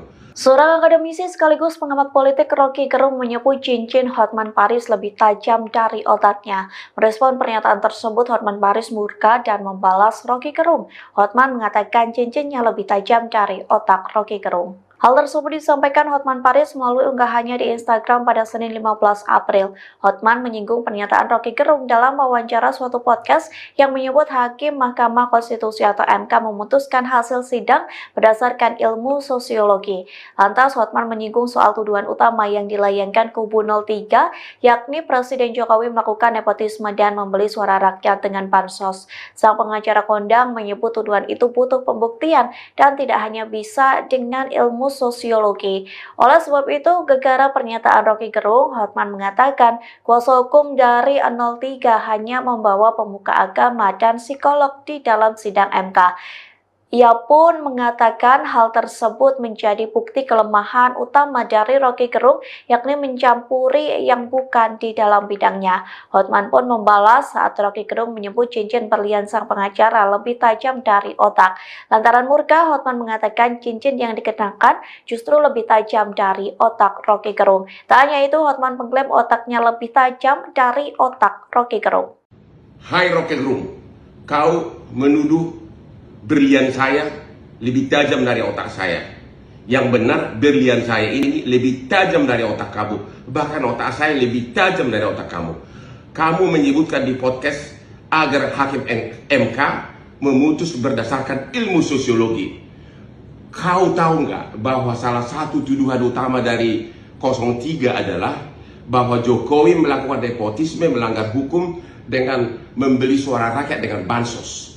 Itu kan perlu pembuktian hukum, perlu pembuktian hukum acara. Tidak bisa dengan sosiologi, harus ada bukti saksi fakta.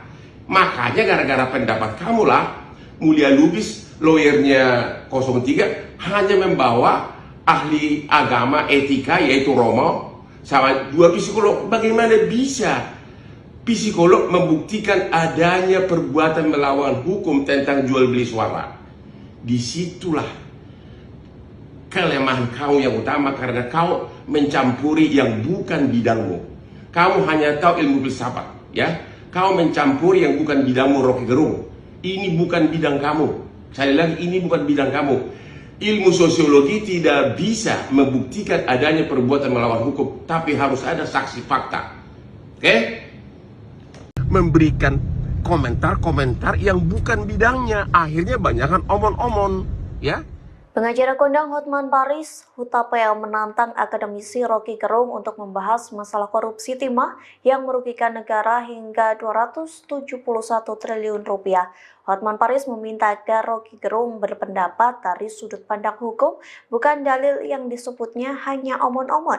Saat netizen menantang debat dengan Rocky Gerung, sang pengacara Hotman Paris tertawa. Hal itu diungkapkan Hotman Paris melalui unggahannya di Instagram pada Selasa 9 April. Mulanya Hotman melayangkan pertanyaan kepada para profesor hukum pidana hingga akademisi Rocky Gerung.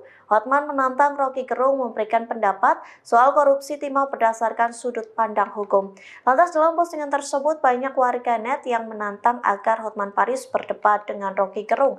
Menanggapi tantangan tersebut, Hotman kembali mengunggah sebuah video. Dalam video itu, Hotman tertawa menanggapi tantangan dari netizen. Menurutnya, ia tak cocok jika berdebat dengan Rocky Gerung. Hal itu dikarenakan keduanya memiliki perbedaan ilmu. Sebagai seorang pengacara bisnis internasional, Hotman mengaku sangat menguasai bidangnya, namun bukan berarti ia menganggap remeh Rocky Gerung. Sebaliknya, Hotman mengaku tidak paham soal filsafat layaknya Rocky Gerung. Oleh sebab itu, sang pengacara meminta agar Rocky Gerung tidak mengomentari hal-hal di luar bidangnya. Hotman lawan Rocky Gerung? Nggak cocok, beda ilmu. Banyak orang ingin agar Hotman berdebat dengan Rocky Gerung. Kan beda ilmu. Dia hanya ahli filsafat. Ahli filsafat. Mungkin dia sangat cocok menulis tentang filsafat-filsafat. Antara lain juga menulis seperti ingat nggak komik Koping Ho tentang yang banyak filsafatnya. Soal dia bisa pintar dalam bidangnya, bukan berarti dia pintar dalam bidang saya. Apa dia masa dia bisa berdebat sama saya dengan international finance litigation, international banking litigation, international arbitration, derivative swap, finance and banking litigation, construction litigation. Itulah bidang kerja saya selama 36 tahun sebagai pengacara bisnis internasional. Ya, tentu dia nggak akan tahu. Bukan berarti saya bilang dia bodoh, enggak, tapi beda bidang. Makanya Rocky Gerung jangan terlalu memberikan komentar-komentar yang bukan bidangnya. Akhirnya banyakkan omon-omon, ya. Dia cuma ahli filsafat, coba berani ngomong.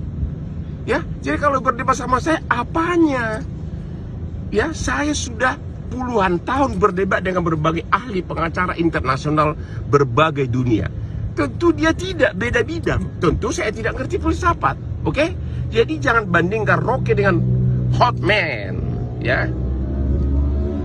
Pengacara kondang Hotman Paris Hutapea turut memberikan analisis hukum kasus dugaan penghinaan Presiden Jokowi yang dilakukan pengamat politik Rocky Gerung.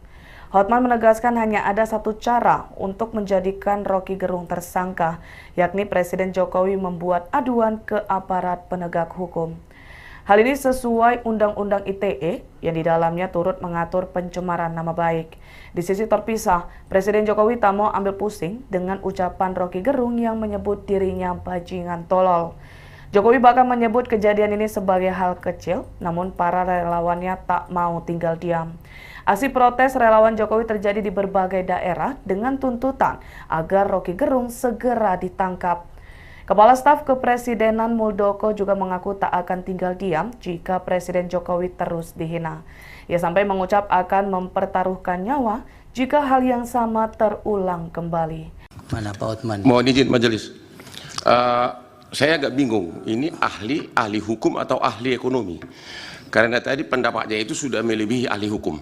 Pertanyaan saya, sekiranya pun benar tuduhan Anda, Jokowi melakukan tindak pidana korupsi, Jokowi melakukan pelanggaran undang-undang APBN, Jokowi melanggar tidak minta persetujuan dari DPR. Pertanyaannya, dan oleh karena itulah pemohon mengatakan pemilu dibatalkan dan diulang.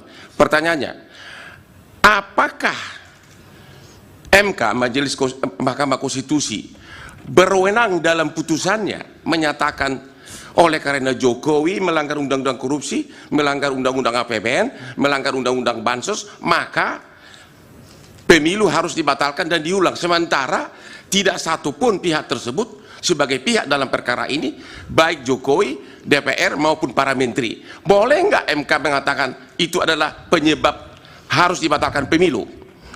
Terima kasih.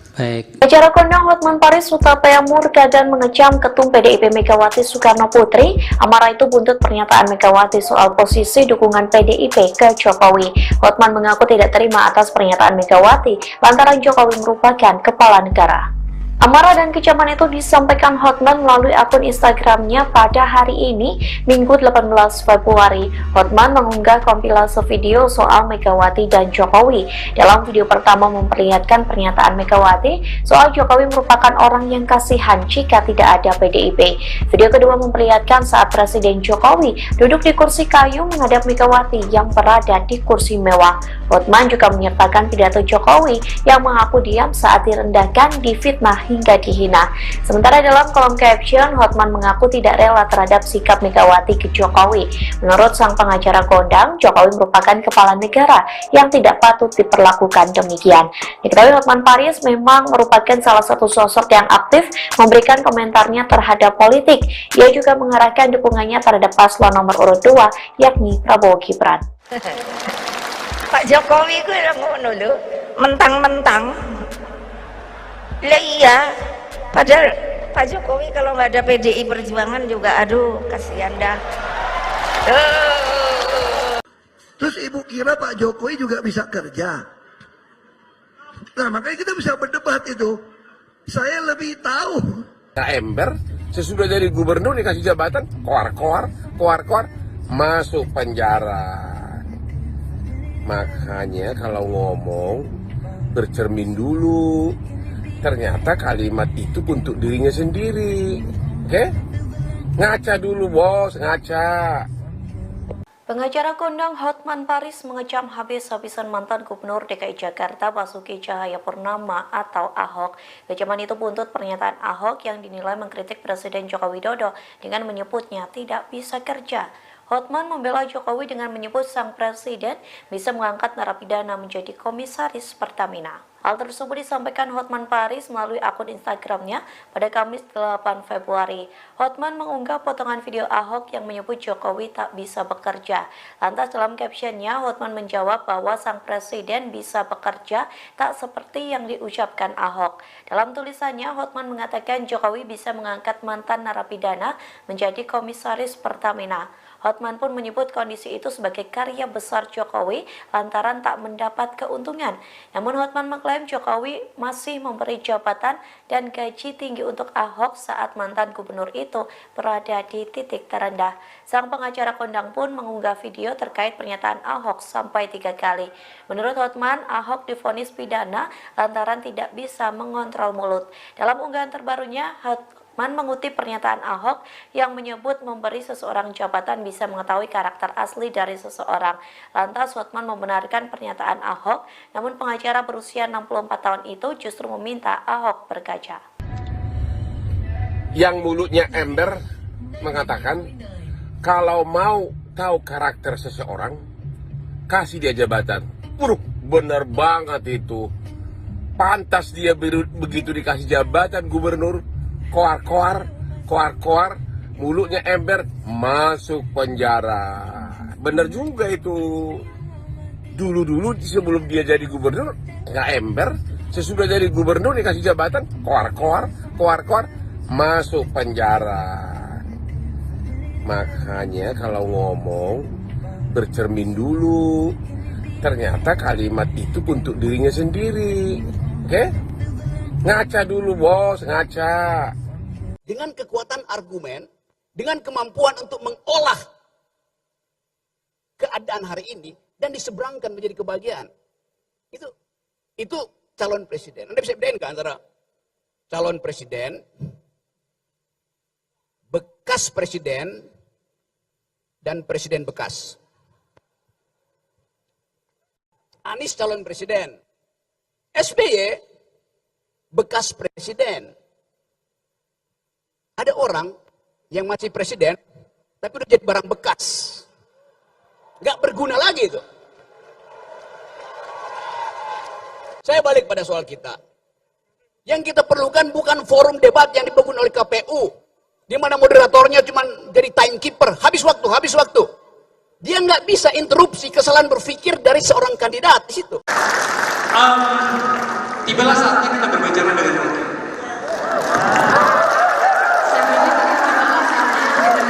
Ya, ini, Rock.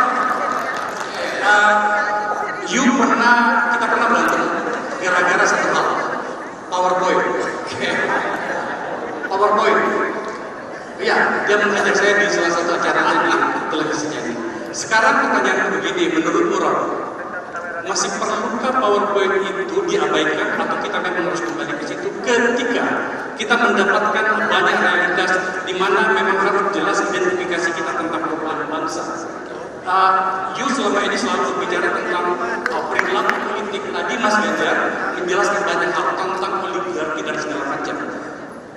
Saya hari ini tidak mau berantem denganmu, karena saya adalah wanita. Sekarang berikan kita penjelasan dan kemudian menjelaskan pikiran Mas Ganjar agar kemudian hal-hal yang tidak perlu terjadi ketika menjadi presiden beliau itu memang tidak perlu terjadi. Silakan Bapak. Oke, Pak Faisal, FU. Akbar Faisal University. Saya memang berantem sama Akbar karena waktu itu dia presentasi pakai PowerPoint. Lalu saya bilang orang yang pakai PowerPoint itu nggak punya power dan nggak punya poin.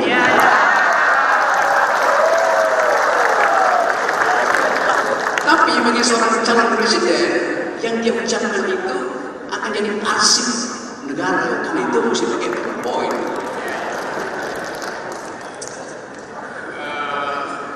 Status saya ini tersangka. Tersangka apa?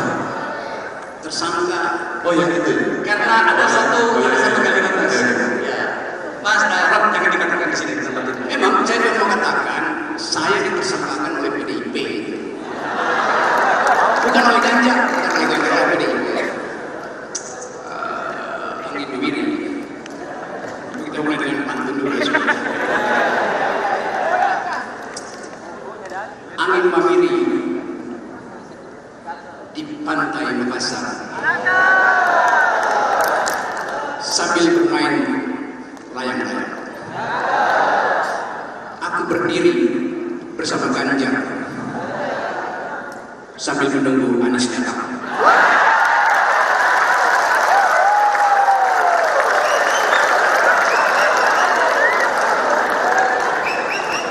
Apa beda UNM dan UGM? Karena saya berkali-kali ditolak di UGM dan diterima di UNM.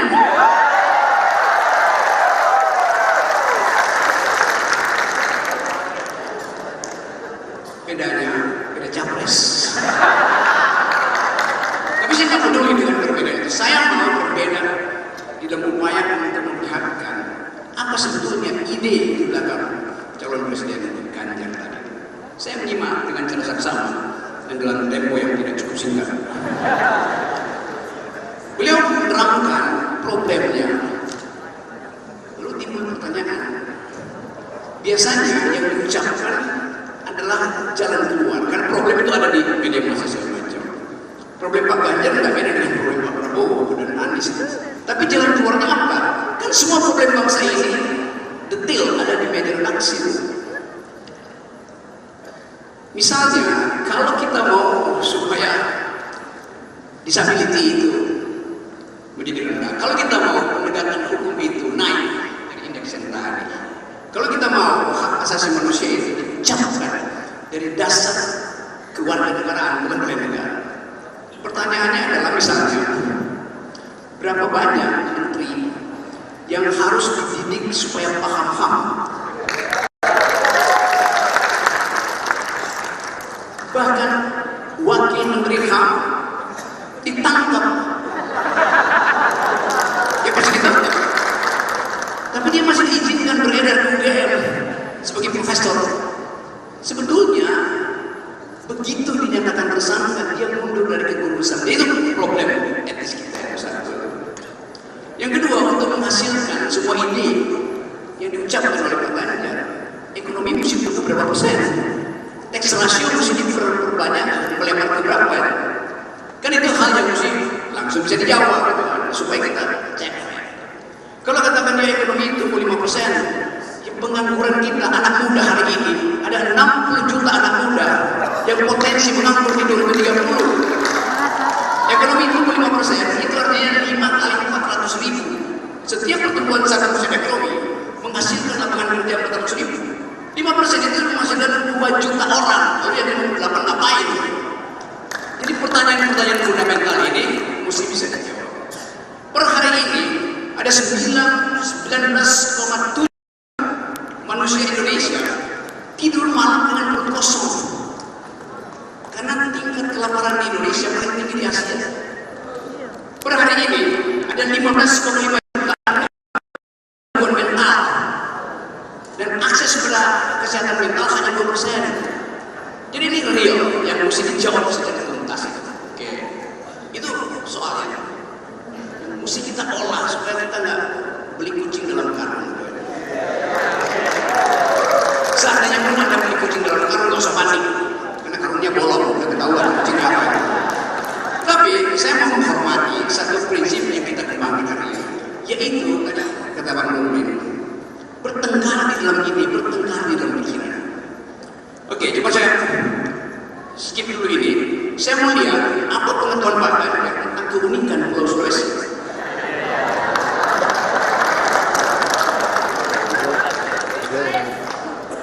Apakah Pulau Sulawesi bagian dari NKRI dan nama? Silakan Pak Ganjar.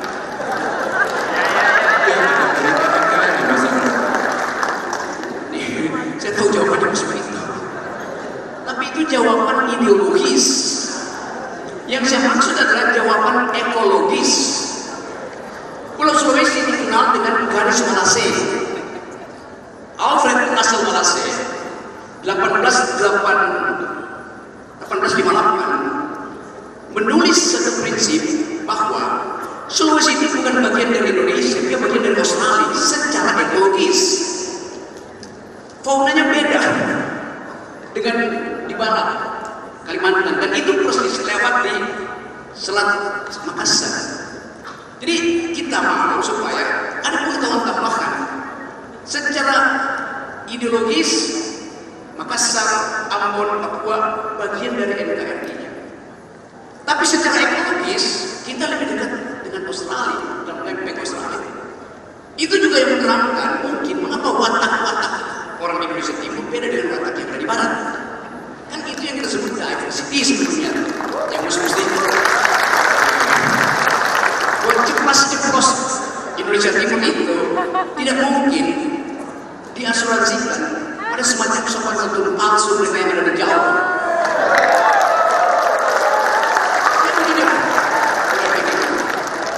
Jadi sebetulnya kalau kita sebut Sulawesi adalah pulau ekologis, sekarang dia berubah menjadi pulau oligarki. Yes, ekstraktif industri ada di Sulawesi tanpa mempertimbangkan kecelakaan ekologis. Jadi orang mau lihat sebetulnya Pak Ganjar paham nggak environmental politics? Nah, saya tadi mendengar itu, dan setiap orang yang berupaya untuk mengucapkan sesuatu pada saat yang sama dia menyembunyikan yang lain. Logikanya begitu. Saya tidak mendengar tadi keterangan Pak Ganjar tentang dua hal yang menjadi tata bahasa dunia hari ini. Kalau ada di luar negeri, apalagi orang Indonesia di luar negeri, mereka akan tanya seminar internasional. Dia nggak akan tanya, do you speak English, do you speak French, do you speak Dutch, dia akan do you speak environmental ethics. Apakah Anda bisa bicara tentang etika lingkungan? Itu adalah grammar dunia. Dan kita tahu bahwa tanggal 30 September nanti Indonesia akan kembali masuk dalam perundingan efek rumah kaca pemanasan bumi di Dubai. Ya, COP28. Ya, COP28, Conference of Parties. Itu forum PBB yang terus mengevaluasi kita. Kita mau, misalnya, kalau saya tanya apakah Pak Ganjar pro IKN?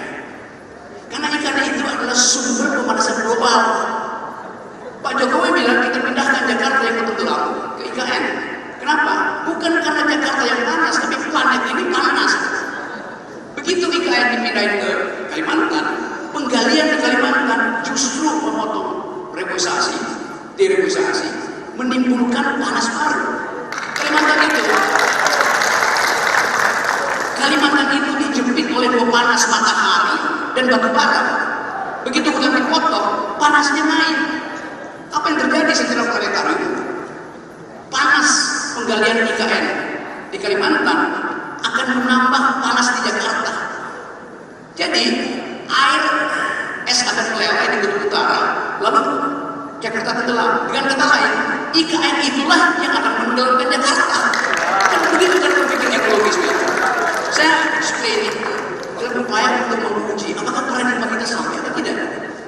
Jadi sekali lagi, silakan komentar secara umum. Saya akan tuntut satu kejelasan berpikir pada semua calon presiden. Anies, Prabowo, semuanya mesti kita uji. Kita kuras otaknya tuh. Ada isinya apa enggak? Terima kasih. Bu Rocky, perasaan tadi kami minta Anda untuk menyampaikan pertanyaan dengan orasi sepihak. Pertanyaannya apa selain Pulau Sulawesi itu bagian dari NKRI? Selain itu apa pertanyaannya? Saya tidak merasa. Saya kasih argumen. Ini bukan korporasi. Semua yang saya terangkan tadi faktual based dari situ. Nah, saya ingin seorang calon presiden itu bukan diuji datanya, paradigmanya. Jadi saya terangkan itu. Saya kalau pertanyaan gampangannya misalnya, saya tanya dengan gampang misalnya, berapa nilai yang Anda berikan kepada Jokowi dalam soal analytics? Oke, kita terima argumen itu, Pak Ganjar, monggo.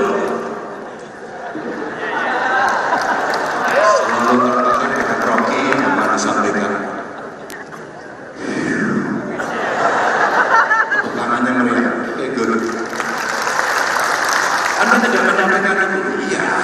Tidak ada kemarin permintaan, maka saya bilang sama cerita apa? Boleh kan yang bisa membantu saya soal ekonomi muda dan ekonomi hijau.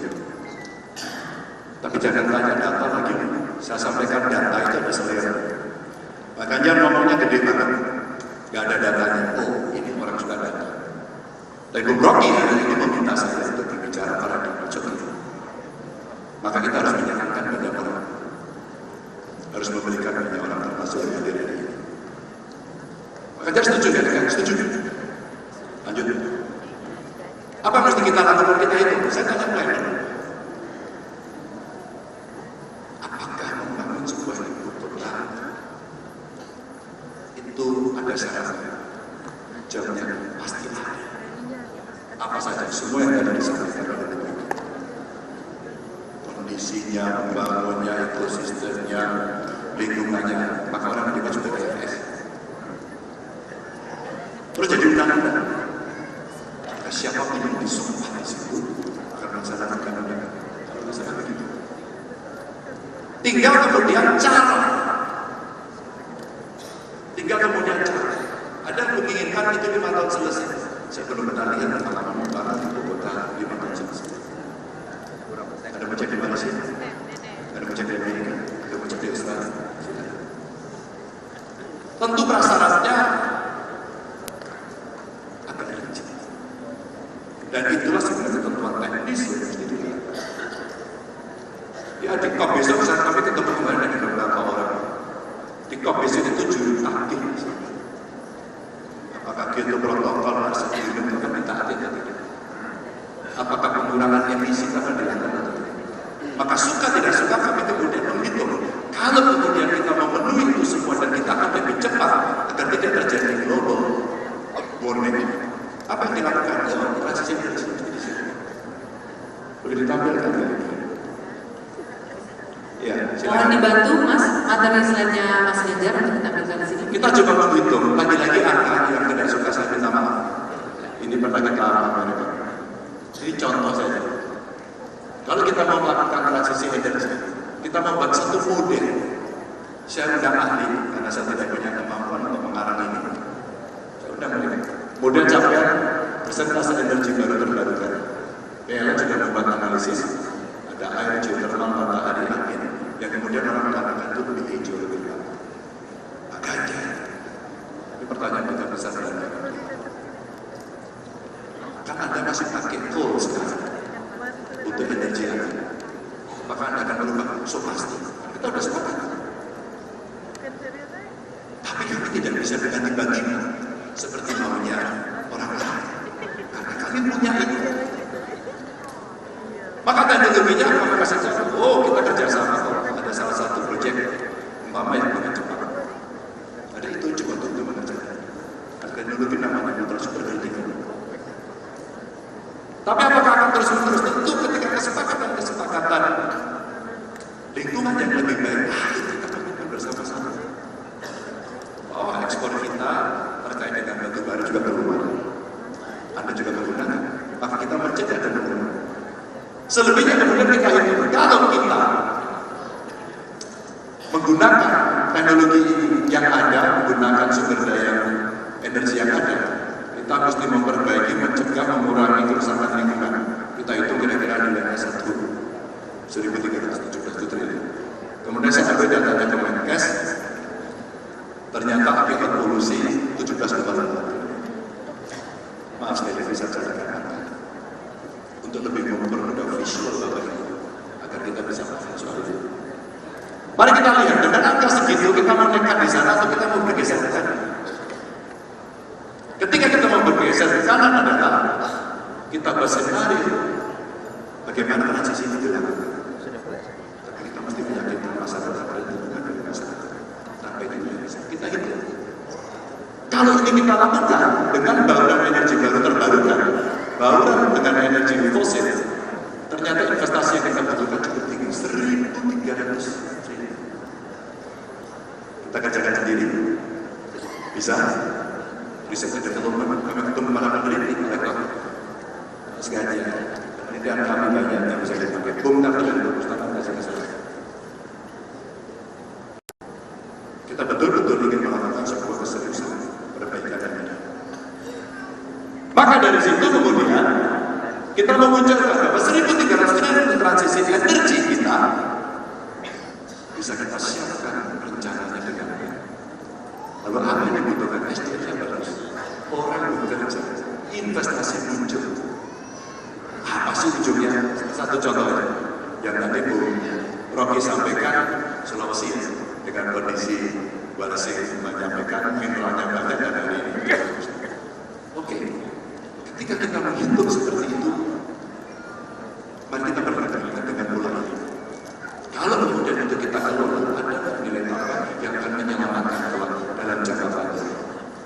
Itu artinya yang sekarang diramaikan adalah teknologi baterai kelas dunia. Kita punya kesempatan. Kenapa tidak kita ambil?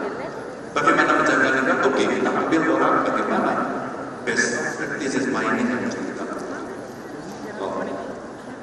Setelah itu SDM yang kuat, yang membangun ada berapa? Butuh berapa lama kita persiapkan mereka untuk kemudian dia bisa mengisi itu. Tapi dalam waktu tertentu tidak bisa, kita mesti kolaborasi, tidak bisa sendiri.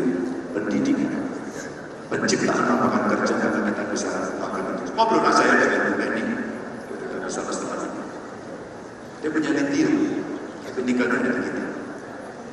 Kalau dalam konteks politik luar negeri untuk kepentingan nasional kita secara bebas memilih, bebas berteman untuk kepentingan nasional, maka salah satu contoh kerjasama saja dalam konteks energi baru terbarukan salah satunya adalah dari sana.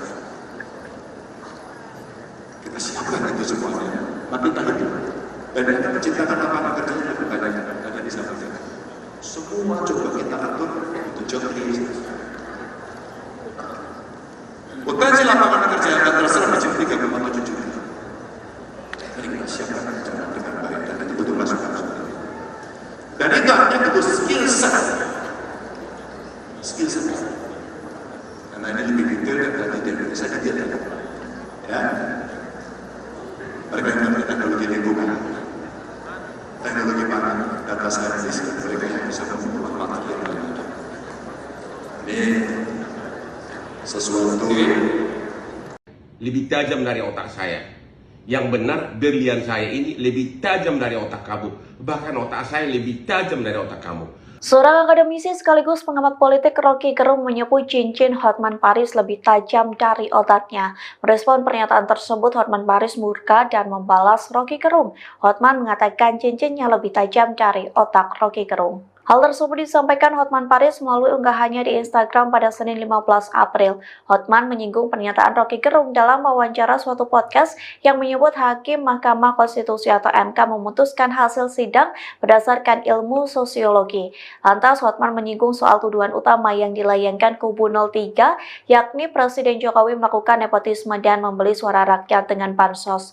Sang pengacara kondang menyebut tuduhan itu butuh pembuktian dan tidak hanya bisa dengan ilmu sosiologi. Oleh sebab itu, gegara pernyataan Roky Gerung, Hotman mengatakan kuasa hukum dari 03 hanya membawa pemuka agama dan psikolog di dalam sidang MK. Ia pun mengatakan hal tersebut menjadi bukti kelemahan utama dari Roky Gerung, yakni mencampuri yang bukan di dalam bidangnya.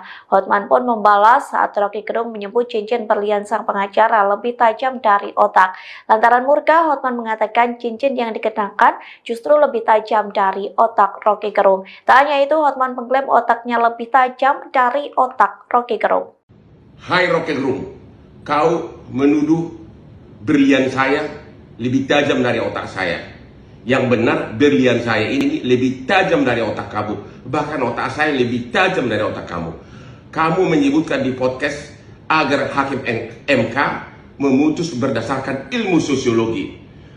Kau tahu nggak bahwa salah satu tuduhan utama dari 03 adalah bahwa Jokowi melakukan nepotisme, melanggar hukum dengan membeli suara rakyat dengan bansos.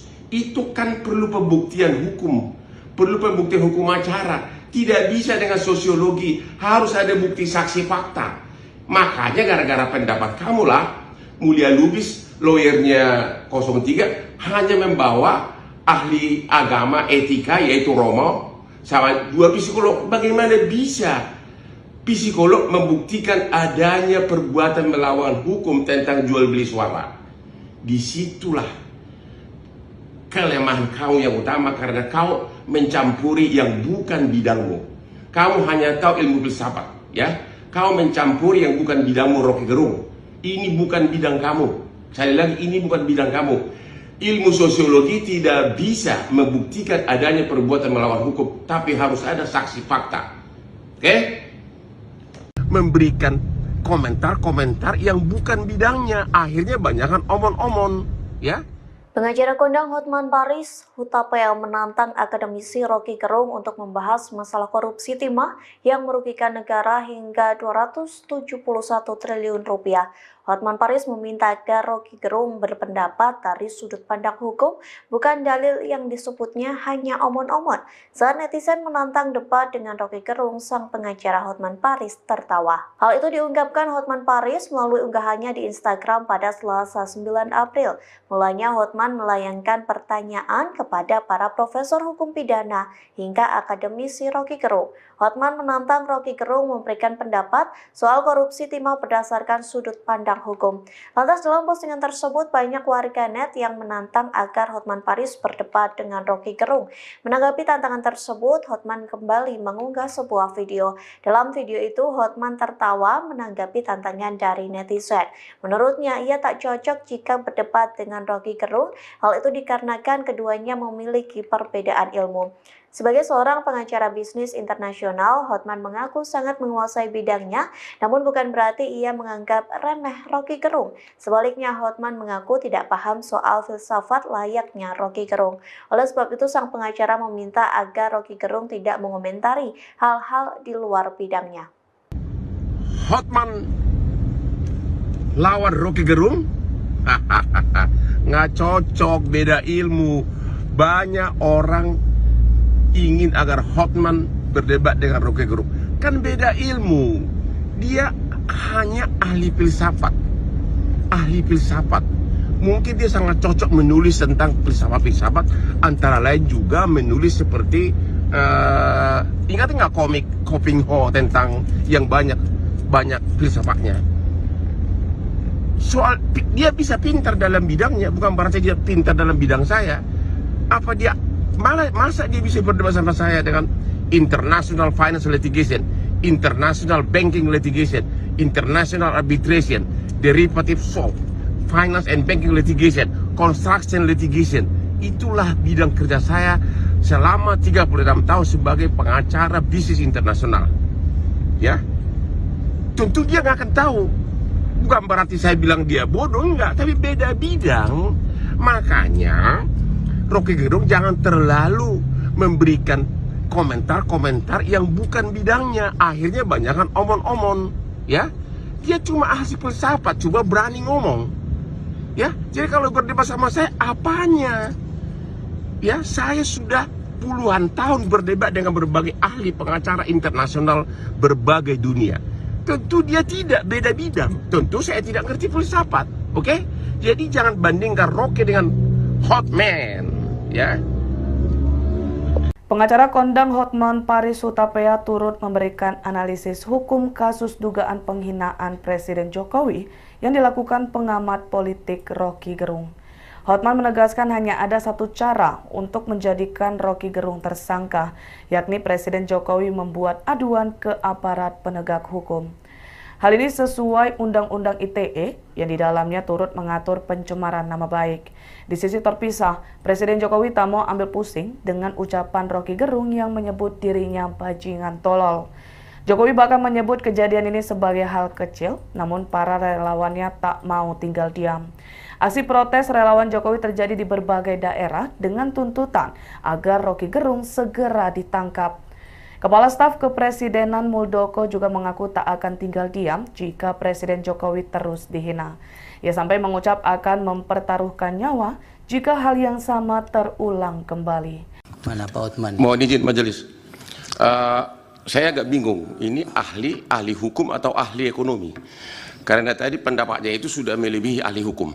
Pertanyaan saya, sekiranya pun benar tuduhan Anda, Jokowi melakukan tindak pidana korupsi, Jokowi melakukan pelanggaran undang-undang APBN, Jokowi melanggar tidak minta persetujuan dari DPR. Pertanyaannya, dan oleh karena itulah pemohon mengatakan pemilu dibatalkan dan diulang. Pertanyaannya, apakah MK, Mahkamah Konstitusi, berwenang dalam putusannya menyatakan oleh karena Jokowi melanggar undang-undang korupsi, melanggar undang-undang APBN, melanggar undang-undang Bansos, maka pemilu harus dibatalkan dan diulang. Sementara tidak satupun pihak tersebut sebagai pihak dalam perkara ini, baik Jokowi, DPR maupun para menteri. Boleh nggak MK mengatakan itu adalah penyebab harus dibatalkan pemilu? Terima kasih. Baik. Acara kondang Hotman Paris Hutapea murka dan mengecam Ketum PDIP Megawati Soekarno Putri. Amarah itu buntut pernyataan Megawati soal posisi dukungan PDIP ke Jokowi. Hotman mengaku tidak terima atas pernyataan Megawati lantaran Jokowi merupakan kepala negara.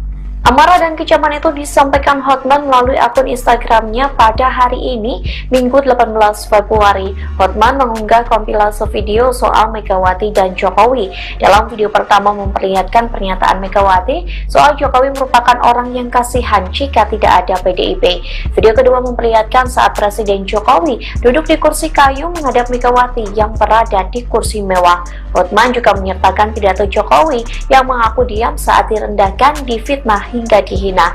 Sementara dalam kolom caption, Hotman mengaku tidak rela terhadap sikap Megawati ke Jokowi. Menurut sang pengacara kondang, Jokowi merupakan kepala negara yang tidak patut diperlakukan demikian. Diketahui Hotman Paris memang merupakan salah satu sosok yang aktif memberikan komentarnya terhadap politik. Ia juga mengarahkan dukungannya terhadap paslon nomor urut 2, yakni Prabowo Gibran. Pak Jokowi ku ngono lho, mentang-mentang. Lah iya, padahal Pak Jokowi kalau nggak ada PDI Perjuangan juga, aduh kasihan dah. Terus ibu kira Pak Jokowi juga bisa kerja? Nah makanya kita bisa berdebat itu. Saya lebih tahu. Ember sesudah jadi gubernur dikasih jabatan, koar, masuk penjara. Makanya kalau ngomong bercermin dulu. Ternyata kalimat itu untuk dirinya sendiri.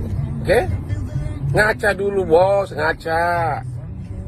Pengacara kondang Hotman Paris mengecam habis-habisan mantan Gubernur DKI Jakarta Basuki Cahayapurnama atau Ahok.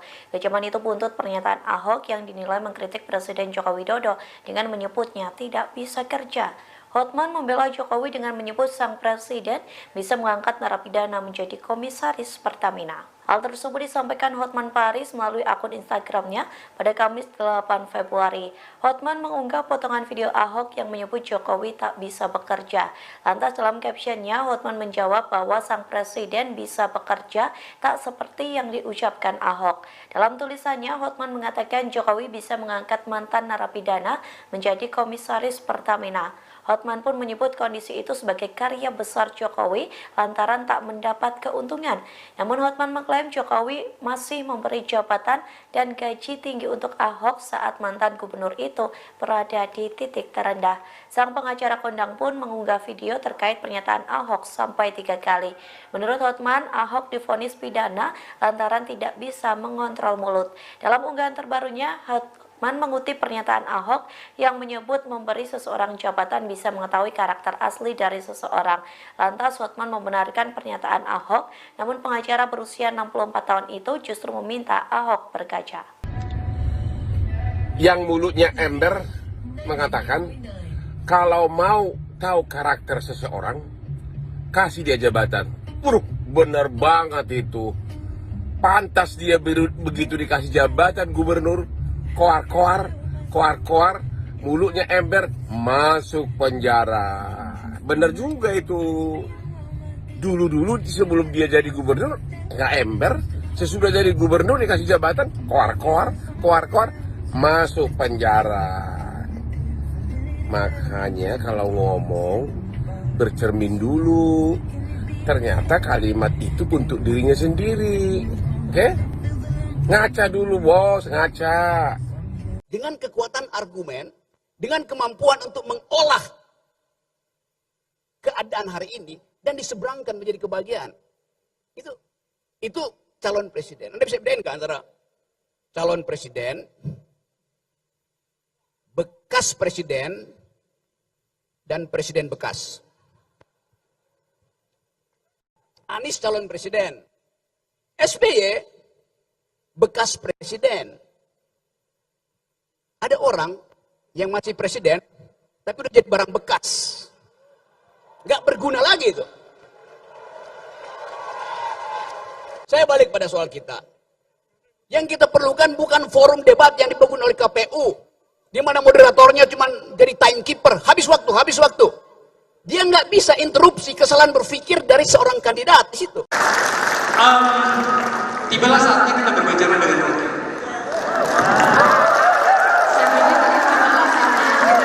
Ya, gini, Rock. Kita pernah berantem gara-gara satu hal, PowerPoint. PowerPoint. Iya, dia mengajak saya di salah satu acara televisinya. Sekarang pertanyaan begini, menurut Ron, masih perlukah PowerPoint itu diabaikan atau kita memang harus kembali ke situ ketika kita mendapatkan banyak realitas di mana memang harus jelas identifikasi kita tentang perubahan bangsa. You selama ini selalu berbicara tentang perilaku politik. Tadi Mas Ganjar menjelaskan banyak hal tentang oligarki dan segala macam. Saya hari ini tidak mau berantem denganmu, karena saya adalah wanita. Sekarang berikan kita penjelasan dan kemudian menjelaskan pikiran Mas Ganjar agar kemudian hal-hal yang tidak perlu terjadi ketika menjadi presiden beliau itu memang tidak perlu terjadi. Silakan Bapak. Oke, Akbar Faisal, AFU, Akbar Faisal University. Saya memang berantem sama Akbar karena waktu itu dia presentasi pakai PowerPoint. Lalu saya bilang, orang yang pakai PowerPoint itu nggak punya power dan nggak punya poin.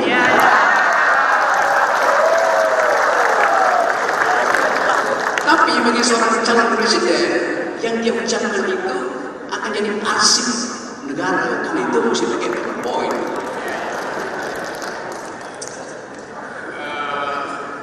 Status saya ini tersangka. Tersangka apa? Tersangka. Oh ya itu. Karena ada satu kalimat Mas. Ya. Mas Arab jangan dikatakan di sini tempat itu. Memang saya sudah mengatakan saya ditersangkakan oleh PDIP. Bukan oleh Ganjar, oleh PDIP. Angin Wiri.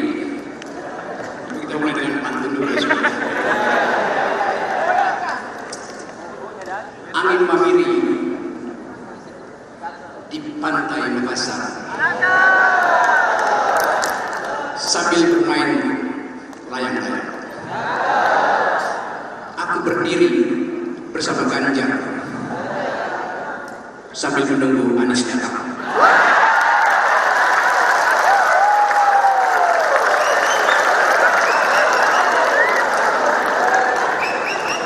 Apa beda UNM dan UGM? Karena saya berkali-kali ditolak di UGM dan diterima di UNM.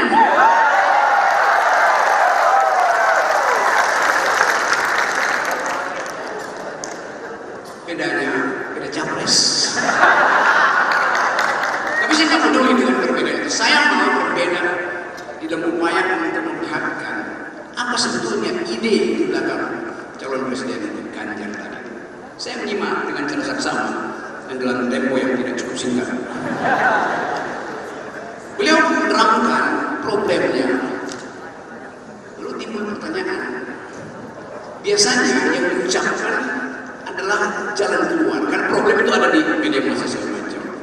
Problem Pak Ganjar tidak beda dengan problem Pak Prabowo dan Anies. Tapi jalan keluarnya apa? Kan semua problem bangsa ini detail ada di media aksi.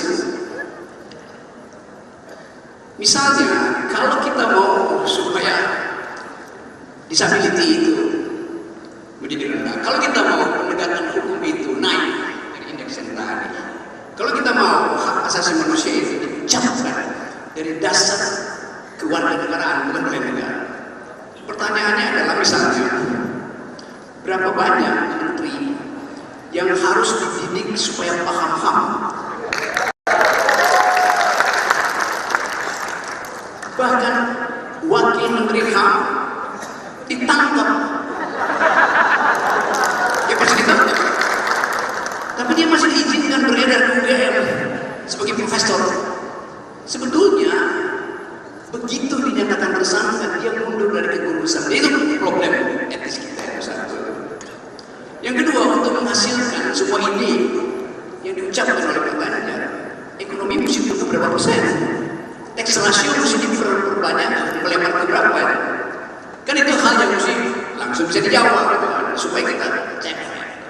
Kalau katakan dia ekonomi tumbuh 5%, ya pengangguran kita anak muda hari ini ada 60 juta anak muda yang potensi menganggur di 2030.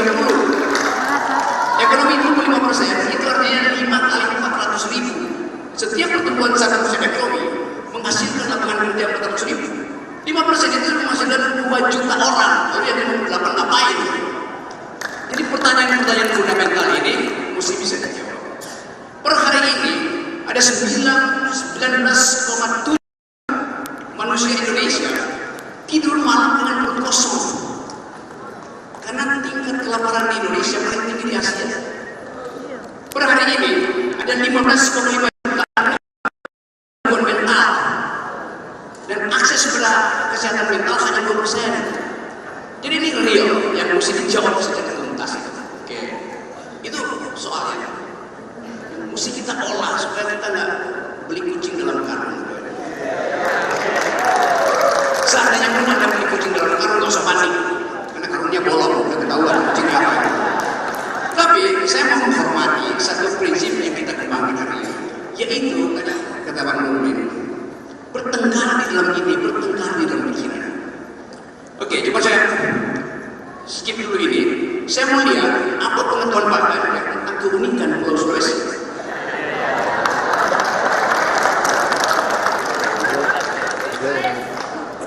Apakah Pulau Sulawesi bagian dari NKRI dan nama? Silakan Pak Ganjar.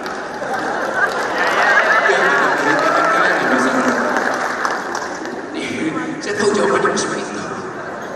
Tapi itu jawaban ideologis. Yang saya maksud adalah jawaban ekologis. Pulau Sulawesi dikenal dengan garis Malase. Alfred Russel Malase 1858 menulis satu prinsip bahwa Sulawesi itu bukan bagian dari Indonesia, dia bagian dari Australia secara ekologis. Faunanya beda dengan di barat Kalimantan, dan itu persis lewat di Selat Makassar. Jadi kita mau supaya ada pengetahuan tambahan secara ideologis. Makassar Ambon, Papua bagian dari NKRI. Tapi secara ekologis kita lebih dekat dengan Australia dan lempeng Australia. Itu juga yang menerangkan mungkin mengapa watak-watak orang Indonesia Timur beda dengan watak yang dari Barat. Kan itu yang kita sebut diversity sebelumnya, yang mesti ceplos Indonesia Timur itu tidak mungkin diasuransikan pada semacam sopan satu palsu mereka yang ada di Jawa.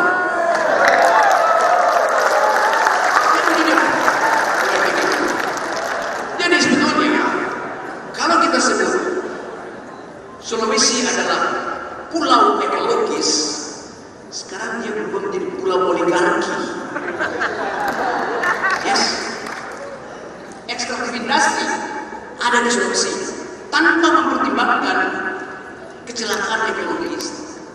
Jadi orang mau lihat sebetulnya Pak Ganjar paham nggak environmental politics? Nah, saya tadi mendengar itu, dan setiap orang yang berupaya untuk mencapai sesuatu pada saat yang sama dia menyembunyikan yang lain. Logikanya begitu. Saya tidak mendengar tadi keterangan Pak Ganjar tentang dua hal yang menjadi tata bahasa dunia ini. Kalau ada di luar negeri, apalagi orang Indonesia di luar negeri, mereka akan tanya seminar internasional. Dia nggak akan tanya, do you speak English, do you speak French, do you speak Dutch, dia akan, do you speak environmental ethics? Apakah Anda bisa bicara tentang etika lingkungan? Itu adalah grammar dunia. Dan kita tahu bahwa tanggal 30 September nanti Indonesia akan kembali masuk ke perundingan efek rumah kaca pemanasan bumi di Dubai. Ya, COP28. Ya, COP28, Conference of Parties. Itu forum PBB yang terus mengevaluasi kita. Kita mau misalnya, kalau saya tanya apakah Pak Ganjar pro IKN? Karena IKN itu adalah sumber pemanasan global. Pak Jokowi bilang kita pindahkan Jakarta yang tenggelam ke IKN. Kenapa? Bukan karena Jakarta yang panas, tapi planet ini panas. Begitu IKN dipindahin ke Kalimantan, penggalian di Kalimantan justru memotong dereguisasi, menimbulkan panas baru. Kalimantan itu dijepit oleh dua panas matahari dan batu bara. Begitu bukan dipotong, panasnya naik. Apa yang terjadi secara planetar itu? Panas penggalian IKN di Kalimantan akan menambah panas di Jakarta. Jadi air es akan meleleh di kutub utara, lalu Jakarta tenggelam. Dengan kata lain, IKN itulah yang akan menenggelamkan Jakarta. Kan begitu kan berpikir ekologis itu. Saya explain itu dalam upaya untuk menguji apakah paradigma kita sampai atau tidak. Jadi sekali lagi, silakan komentar secara umum. Saya akan tuntut satu kejelasan berpikir pada semua calon presiden. Anies, Prabowo, semuanya mesti kita uji. Kita kuras otaknya tuh. Ada isinya apa enggak? Terima kasih. Bung Rocky, perasaan tadi kami minta Anda untuk menyampaikan pertanyaan dengan orasi sepihak. Pertanyaannya apa selain Pulau Sulawesi itu bagian dari NKRI? Selain itu apa pertanyaannya? Saya tidak merasa. Saya kasih argumen. Ini bukan korporasi. Semua yang saya terangkan tadi factual based dari situ. Nah, saya ingin seorang calon presiden itu bukan diuji datanya, paradigmanya. Jadi saya terangkan itu. Jadi kalau pertanyaan gampangannya misalnya, saya tanya dengan gampang misalnya, berapa nilai yang diberikan oleh Jokowi dalam soal environmental ethics? Oke, kita berikan argumen itu, Pak Ganjar, monggo.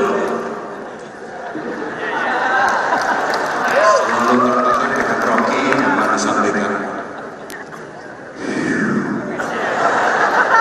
Tangannya meriah. Good. Anda tidak menyampaikan itu? Iya. Tidak ada kemarin permintaannya, maka saya bilang sama cerita apa boleh nggak yang bisa membantu saya soal ekonomi muda dan ekonomi hijau. Tapi jangan tanya data lagi.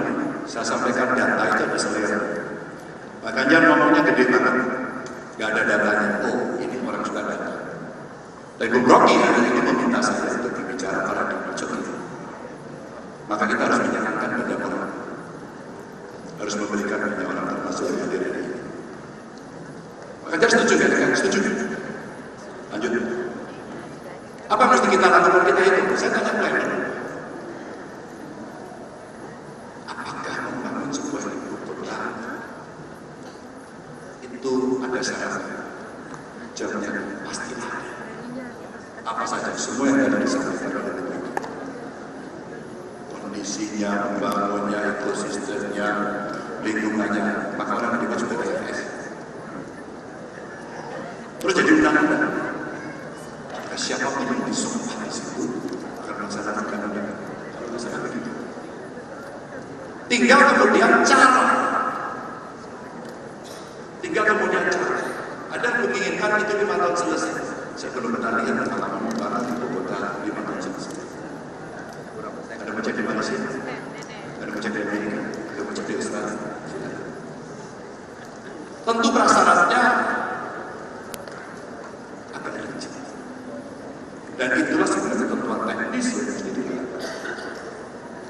Ya di COP besok kami ketemu kemarin dengan beberapa orang. Di COP besok itu juru takdir. Apakah itu protokol masa unit akan ditaati atau tidak? Apakah pengurangan emisi akan dilakukan? Maka suka tidak suka kami kemudian menghitung. Kalau kemudian kita memenuhi itu semua dan kita akan lebih cepat agar tidak terjadi global warming. Apa yang dilakukan? Ya, transisi dari sini. Boleh ditampilkan? Ya, Mohon dibantu Mas, materi slide-nya Mas Ganjar untuk ditampilkan di sini. kita coba menghitung, lagi-lagi angka yang tidak suka saya minta maaf. Ini pernah kita alami. Ini contoh saja. Kalau kita mau melakukan transisi energi, kita membuat satu model. Saya undang ahli, karena saya tidak punya kemampuan untuk mengarang ini. Saya undang ahli. Model capaian persentase energi baru terbarukan. PLN sudah membuat analisis. Ada air, geothermal, matahari, angin. Yang kemudian orang mengatakan itu lebih hijau, lebih gelap. Makanya, ini pertanyaan kita besar dan kan Anda masih pakai coal sekarang untuk energi Anda. Apakah Anda akan berubah? So pasti. Kita sudah sepakat. Tapi kami tidak bisa diganti-ganti seperti maunya orang lain. Karena kami punya itu. Maka teknologinya apa saja? Oh, kita kerjasama. Ada salah satu proyek umpama yang paling cepat. Ada itu coba untuk mengerjakan. Ada teknologi namanya putra superkritikal. Tapi apakah akan terus-menerus? Tentu ketika kesepakatan lingkungan yang lebih baik, kita lakukan bersama-sama. Oh, ekspor kita terkait dengan batu bara juga berubah. Anda juga menggunakan. Maka kita mencegah dan menggunakan. Selebihnya kemudian kita hitung. Kalau kita menggunakan teknologi yang ada, menggunakan sumber daya energi yang ada, kita mesti memperbaiki, mencegah, mengurangi kerusakan lingkungan. Kita hitung kira-kira nilainya 1.317 triliun. Kemudian saya ambil datanya ke Menkes, ternyata akibat polusi 17,8 triliun. Maaf saya tidak bisa carikan untuk lebih mempermudah visual Bapak agar kita bisa paham soal itu. Mari kita lihat dengan angka segitu kita mau nekat di sana atau kita mau bergeser ke sana. Ketika kita mau bergeser ke sana adalah kita bersenari bagaimana transisi ini dilakukan. Tapi kita mesti meyakinkan masyarakat dan dengan masyarakat sampai dengan kita hitung. Kalau ini kita lakukan dengan bauran energi baru terbarukan, bauran dengan energi fosil, ternyata investasi yang kita butuhkan cukup tinggi, 1.300 triliun. Kita kerjakan sendiri, bisa. Riset dan development, kami ketemu para peneliti, mereka sekali penelitian kami banyak yang bisa dipakai. Tapi yang bagus, kita betul-betul ingin melakukan sebuah keseriusan perbaikan energi. Maka dari situ kemudian kita memunculkan bahwa 1.300 triliun transisi energi kita bisa kita siapkan rencananya dengan baik. Lalu apa yang dibutuhkan? SDM yang bagus, orang bekerja, investasi muncul. Apa sih ujungnya? Satu contoh yang tadi Bu Rocky sampaikan, Sulawesi dengan kondisi Balasik menyampaikan mineralnya banyak dan dari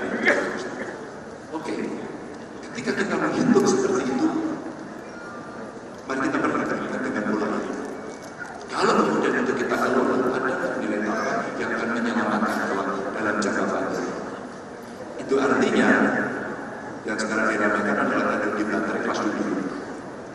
Kita punya kesempatan. Kenapa tidak kita ambil? Bagaimana menjaga lingkungan? Oke, kita ambil orang bagaimana best practices mining yang harus kita lakukan. Setelah itu SDM yang kuat, yang membangun ada berapa? Butuh berapa lama kita persiapkan mereka untuk kemudian dia bisa mengisi itu. Tapi dalam waktu tertentu tidak bisa, kita pasti kolaborasi, tidak bisa sendiri. Pendidikan, penciptaan lapangan kerja karena kita bisa lakukan itu. Ngobrol saya dengan Bu Beni, kita bisa pasti. Dia punya nitir, tapi tinggalnya dengan kita.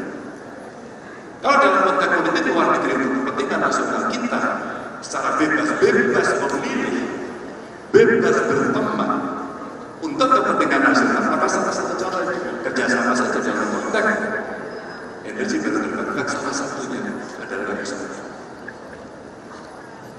Kita siapkan itu semuanya, maka kita hidup dan kita menciptakan lapangan kerja yang lebih banyak tadi disampaikan. Semua coba kita atur untuk job creation. Potensi lapangan kerja yang akan terserap menjadi 3,7 juta. Mari kita siapkan dengan baik dan itu butuh masukan.